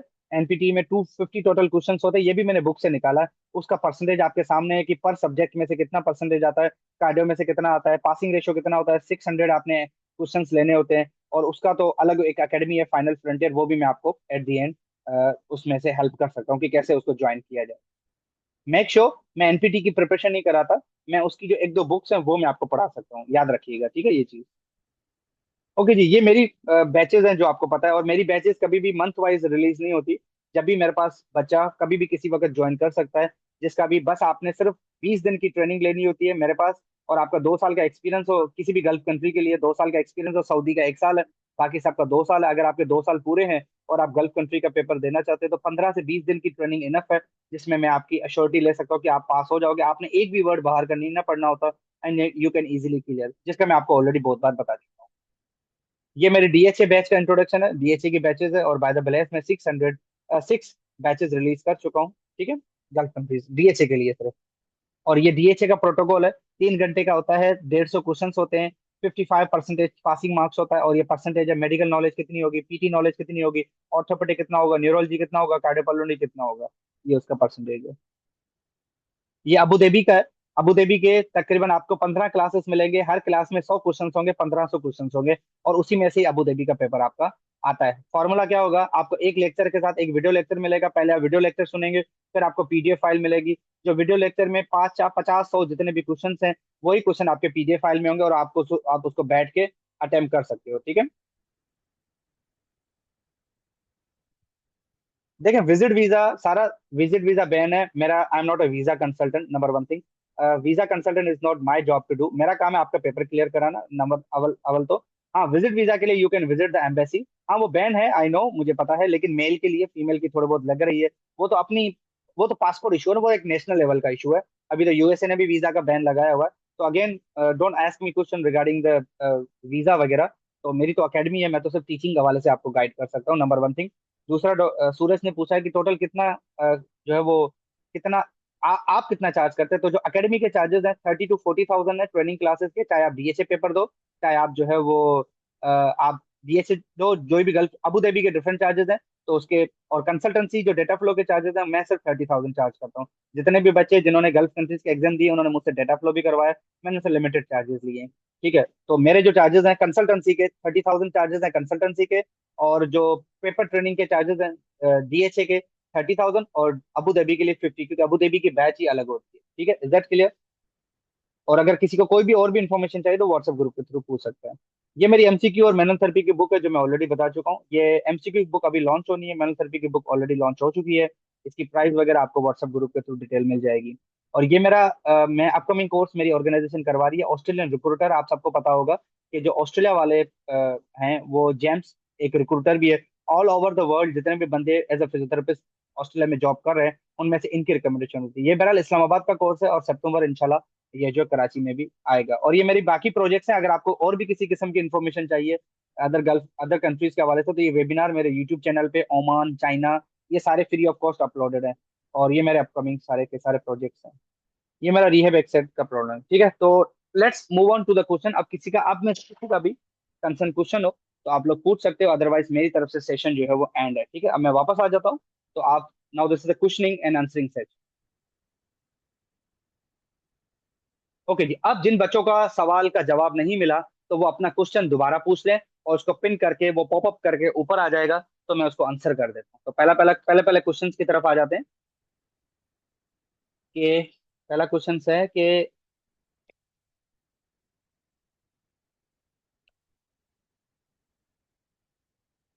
ओमान के पेपर का क्या क्वेश्चन है, सूरज का सवाल है। ओमान के पेपर का भी यही सवाल है कि क्वेश्चन फॉर्मूला है कि आप पहले डेटा फ्लो करवाओगे। डेटा फ्लो मतलब document verification, document verification national level पे नहीं, इंटरनेशनल वेरिफिकेशन। जिस तरह डीएचए का डेटा फ्लो एक ग्रुप है बहरहाल, तो उसके जो भी चार्जेस होंगे डेटा फ्लो के, जो ऑफिशियल चार्जेस जो ओमान वाले अप्लाई करेंगे, ओमान वाले चार्ज करेंगे, वो तो आपको गूगल से पता चलेगा, वो दे देंगे। मेरी कंसल्टेंसी उसमें क्या होगी, मैं आपको ओमान का कंसल्टेंट प्रोवाइड करूंगा जो आपका डेटा फ्लो करवा के देगा। 30,000 उसके चार्जेस होंगे, और उसकी जो प्रिपरेशन है मैं कराऊंगा उसके भी 30,000 होंगे। ज्यादातर गल्फ कंट्रीज के यही चार्जेस है, 30,000 कंसल्टेंसी के और 30,000 जो है पेपर चार्जेस के। ठीक है, और बाकी जो ऑफिशियल चार्जेस होंगे वो तो आपने वैसे ही देने होंगे। जी, नेक्स्ट क्वेश्चन की तरफ। और कोई? गल्फ कंट्रीज के लिए अलग अलग डेटा फ्लो बनता है, यस सारा। इसका आपको मैं बता दूं, डेटा फ्लो आपका पहले एक होगा डेटा फ्लो की तरफ से। तो जैसे ही डेटा फ्लो आप एक कंट्री के लिए कराते हो ना, किसी एक स्टेट के लिए, तो जब वो कंप्लीट हो जाएगा फिर आप 3 मुल्कों में वो डेटा फ्लो कन्वर्ट करा सकते हो। फिर जब आप फॉर एग्जाम्पल आप दुबई के लिए अप्लाई करते हो, दुबई का डेटा फ्लो आपके पास, डेटा फ्लो रिपोर्ट पॉजिटिव आ गई, ठीक है, उसके बाद आप जाना चाहते हो सऊदी, तो आपको डेटा फ्लो दोबारा नहीं कराना पड़ेगा। आपकी डेटा फ्लो रिपोर्ट कन्वर्ट होगी, जिसकी 30-40 हजार ऑफिशियल चार्जेस हैं, और आपकी रिपोर्ट कन्वर्ट होगी। लेकिन मेक श्योर फिर आपको पेपर दोबारा देना पड़ेगा। फॉर एग्जाम्पल मैं आपको अपना मिसाल देता हूँ। मैंने 2024 में डीएचए का पेपर दिया था, उसके बाद मैंने राइट नाउ अबू धाबी का पेपर दिया। तो मैंने डेटा फ्लो रिपोर्ट पहले अबू धाबी में कन्वर्ट कराई, 30-40 हजार उसका खर्चा था। फिर अबू धाबी पेपर की जो फीस थी वो मैंने दी, और मैं दोनों के लिए एलिजिबल हूँ। डन हो गया। How much time is required for maximum all the procedure? ये कोई क्वेश्चन है। टोटल टाइम जो है राउंड अबाउट, आप कोई भी गल्फ कंट्री उठा लो, 2 माह मैक्सिमम, क्योंकि अभी पॉलिसी चेंज हो गई है। पेप्टा गल्फ कंट्री में पहले चलता था, अब नहीं चलता। पेप्टा के बुनियाद पे तो 2 माह में काम हो जाता था। आप अगर फॉर एग्जाम्पल मेरी टीम के पास आ रहे हो, मेरे पास आ रहे हो, कोई भी गल्फ कंट्री उठाओ, 2 से ढाई माह के अंदर मैं आपको सारा प्रोसीजर करा दूंगा। और चार्जेस की अगर बात करो तो चार्जेस डिफरेंट है। रीजन इज दैट सऊदी का जो एलिजिबिलिटी लेटर है वो 90,000 का है, दुबई का एलिजिबिलिटी लेटर 20 से 22 हजार का है। तो चार्जेस वेरी करते हैं। दुबई के लिए 2 से ढाई लाख में आपका सारा काम हो जाएगा, 2 से 3 लाख में सारा काम हो जाएगा। टोटल ड्यूरेशन 2 माह। सऊदी के लिए यही 3 लाख का काम 4 लाख में होगा, क्योंकि उसका एलिजिबिलिटी लेटर मांगा, और सऊदी अभी पेपर नहीं ले रहा। सऊदी में पेपर नहीं है, आपको डायरेक्ट एलिजिबिलिटी लेटर मिल जाता है। तो सऊदी 3.5 लाख, 3 लाख के अंदर काम हो जाएगा। ठीक हो गया। पेप्टा कहीं पे भी नहीं चल रहा सूरज, पेप्टा नहीं चल रहा, HPC allied health professional council चल रहा है। और एचपीसी का काम भी मैं आपको, मेरी टीम आपको करवा के दे सकती है। और उसकी वेबसाइट आज की न्यूज में आपको बता रहा हूँ, एचपीसी इज नाउ ओपन। आप उसकी वेबसाइट पे चेक करें, एचपीसी इज एक्टिव। 1 माह, 1.5 माह, 1 माह के अंदर आपको डॉक्यूमेंट मिल जाते हैं। डीपीटी पे उसके 12,000 चार्जेस है, और एमएस पे 15,000 चार्जेस है। डन हो गया। सऊदी लाइसेंस, बिल्कुल सऊदी का लाइसेंस बगैर पेपर के हो जाता है। सऊदी में आपको पहले डेटा फ्लो कराना होगा, उससे पहले आपको अलाइड एचपीसी के लिए अप्लाई करना होगा। फिर जो है वो आपको डेटा फ्लो कराना होगा। डेटा फ्लो की कॉस्ट 1 से 1.5 लाख है विद कंसल्टेंसी। और फिर लेटर आपका 50,000 में मिल जाता है। सऊदी 2 लाख में आपको लेटर आपके हाथों में होगा विद कंसल्टेंसी। डन हो गया। सऊदी के लिए कोई टेस्ट नहीं है। और कुछ? डीपीटी बुनियाद पे। और मास्टर करोगे, सऊदी जाओगे, तो आपको पेपर भी देना पड़ेगा। तो $80,240 पेपर की फीस है। 67,000 अमाउंट बनती है with tax, 78 point something fees उसकी बनती है। अगर मास्टर के बुनियाद पे एज अ फिजियोथेरेपिस्ट जाओगे, डीपीटी के बुनियाद पे एज अ टेक्नीशियन। डीपीटी के लिए कोई पेपर नहीं है, मास्टर के लिए पेपर है, और आपकी रैंक एज अ फिजियोथेरेपिस्ट होगी। ठीक है। साउथ गल्फ कंट्रीज के अलावा किन की प्रिपरेशन कराते हैं? मासूमा आपका क्वेश्चन है, तो मैंने आपको बता दिया कि मैं फुल प्रिपरेशन नहीं कराता, लेकिन मटेरियल आई कैन प्रोवाइड। मैं आपको एनपीटी के ऊपर हमसे टच में रहिएगा। नेक्स्ट वीक एनपीटी का मैं एक सेशन करवा रहा हूँ, जो बंदा जिसने एनपीटी क्लियर किया हुआ उसका। तो वो टच में रहिएगा इसी व्हाट्सएप ग्रुप के थ्रू। और दूसरा, एनपीटी की प्रिपरेशन में फुल नहीं करा सकता, लेकिन उसका एक दो बुक अगर आप उठा के दो, तो वो मैं उसको, उसके रिकॉर्डेड लेक्चर जिसको मैंने आपको डेमो दिया, मैं आपको करवा देता हूँ। दूसरा, ऑस्ट्रेलिया का भी material I can provide you in a video lecture, in a soft material. और उसके जाहिर सी बात है कुछ चार्जेस होंगे जो मैं आपको बता दूं। डन हो गया। विदाउट जॉब टेस्ट, देखें दो ऑप्शंस मैं आपको कभी जवाब उसका नहीं दे पाऊंगा। एक तो जॉब, दूसरा वीजा, क्योंकि ये दोनों अलग काम है। जॉब के लिए अलग रिक्रूटर होते हैं। आई am not a recruiter, I am running teaching academy. मेरा काम है आपका पेपर पास करवाना, right, number one thing. Number to, visa. Visa is a job of a embassy. ठीक है। हाँ, जॉब मिल सकती है, जॉब तो आप मिल सके, क्योंकि आपके हाथ में एलिजिबिलिटी, याद रखिएगा, किसी भी कंट्री के लिए जब जॉब आपको चाहिए होती है, तो आपको उस कंट्री का एलिजिबिलिटी लेटर होना लाजम है, और वो लेटर दिलाना मेरा काम है। Is that clear? जिसी के मैं आपको चार्जेस ले रहा हूँ। और कोई क्वेश्चन? पेप्टा is not acceptable Gulf countries. Okay जी, अगर आपका कोई कंसर्न क्वेश्चन नहीं है, तो let's end the session here. और प्लस में व्हाट्सएप ग्रुप के थ्रू टच में रहिएगा। जिसको भी एकेडमी ज्वाइन करनी हो, आप व्हाट्सएप ग्रुप में, मेरी टीम आपके साथ होगी, और आप उनके साथ लिंकअप कर सकते हो। एलिजिबिलिटी लेटर मतलब वो लेटर जो आप टेस्ट और डेटा फ्लो के बाद आपको एक अश्योरिटी मिलती है, you are eligible to apply in that country. DHA में एलिजिबिलिटी लेटर चलता है, सऊदी में अथॉरिटी लेटर चलता है, उसके बगैर आप कहीं पे भी जॉब के लिए अप्लाई नहीं कर पाओगे, ना ऑनलाइन ना फिजिकल, ठीक है। That means you are eligible to a letter which shows that you are eligible to apply in that country. तो जिसका भी जिस कंट्री का एलिजिबल लेटर आपके हाथ में होगा वो भी हम दिलवाएंगे।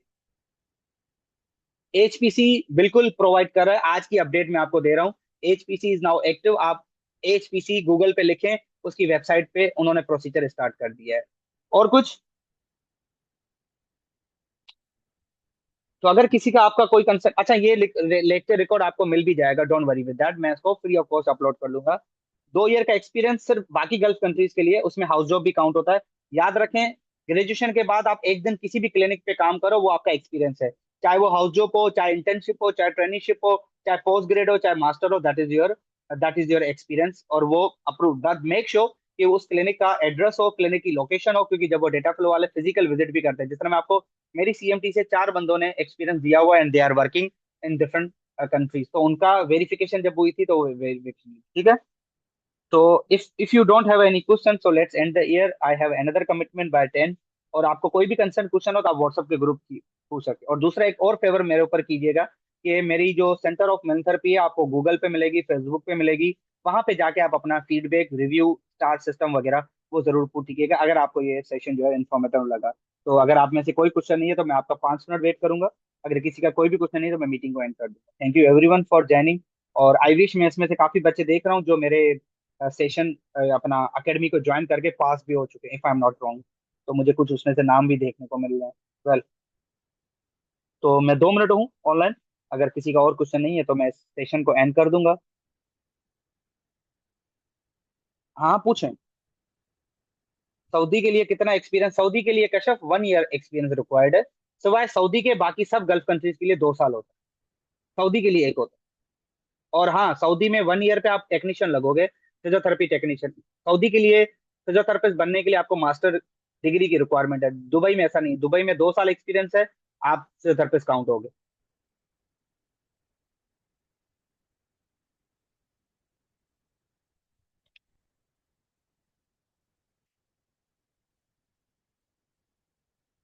हाँ जी, सऊदी लाइसेंस आपको, लाइसेंस नहीं, सऊदी एलिजिबिलिटी लेटर बिना पेपर के मिल जाता है। लाइसेंस आपको तब मिलता है जब आपके हाथ में एलिजिबिलिटी लेटर होता है, और एलिजिबिलिटी लेटर के बुनियाद पे जब आपकी जॉब लगती है तो वो कन्वर्ट करके मेक श्योर। मैं आपको लाइसेंस नहीं दिलवा रहा, मैं लाइसेंस की प्रिपरेशन कर रहा हूँ, ये हर चीज याद रखिएगा, ठीक हो गया। एचपीसी की प्रिपरेशन की, अच्छा जी, ये किसका क्वेश्चन है? एपीसी ऑस्ट्रेलियन फिजियोथेरेपी की प्रिपरेशन की क्लासेस कैसे ज्वाइन कर सकते हैं? आपको व्हाट्सएप में मुझसे रब्ता करें। मेक श्योर, ऑस्ट्रेलिया और एनपीटी की मैं तैयारी नहीं कराता, मैं उनकी कुछ बुक्स पढ़ाऊंगा। मैं आपको क्लियर कट बता दूं, मैं ए ऑस्ट्रेलियन और एनपीटी की जिम्मेदारी नहीं लूंगा, लेकिन मैं उसको एकेडमी जो है वो उसके कुछ बुक्स आपको पढ़ा सकता हूँ, याद रखिएगा, ठीक है। बाकी गल्फ का कोई भी कंट्री हो, उसकी सारी बुक्स मैं आपको पढ़ाता हूँ। बैरिन के लिए भी 2 इयर्स एक्सपीरियंस महरुक रिक्वायर्ड होता है, और बैरिन की जो प्रिपरेशन क्लासेस हैं वो यही हैं जो मैं आपको बता रहा हूँ। और मेक श्योर, एक डॉक्टर साहब हैं, डॉक्टर हमाद ने, उन्होंने बहरीन में he is doing the job as well, तो उन्होंने भी मेरे पास प्रिपरेशन की थी। एसएलई और कतर, बिल्कुल। कहाँ का एग्जाम है? एचपीसी कतर का है, सूरज।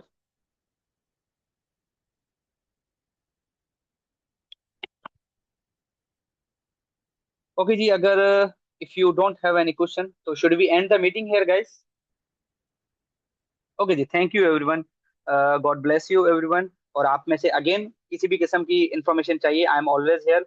व्हाट्सएप ग्रुप पे टच में रहिएगा, मेरा नाम मैं व्हाट्सएप ग्रुप में नंबर के साथ दे देता हूँ, मेरी टीम आपके साथ टच में रहेगी। Thank you everyone. और इसका लिंक भी कल तक आपको मिल जाएगा। अल्लाह हाफिज, ख्याल रखिएगा।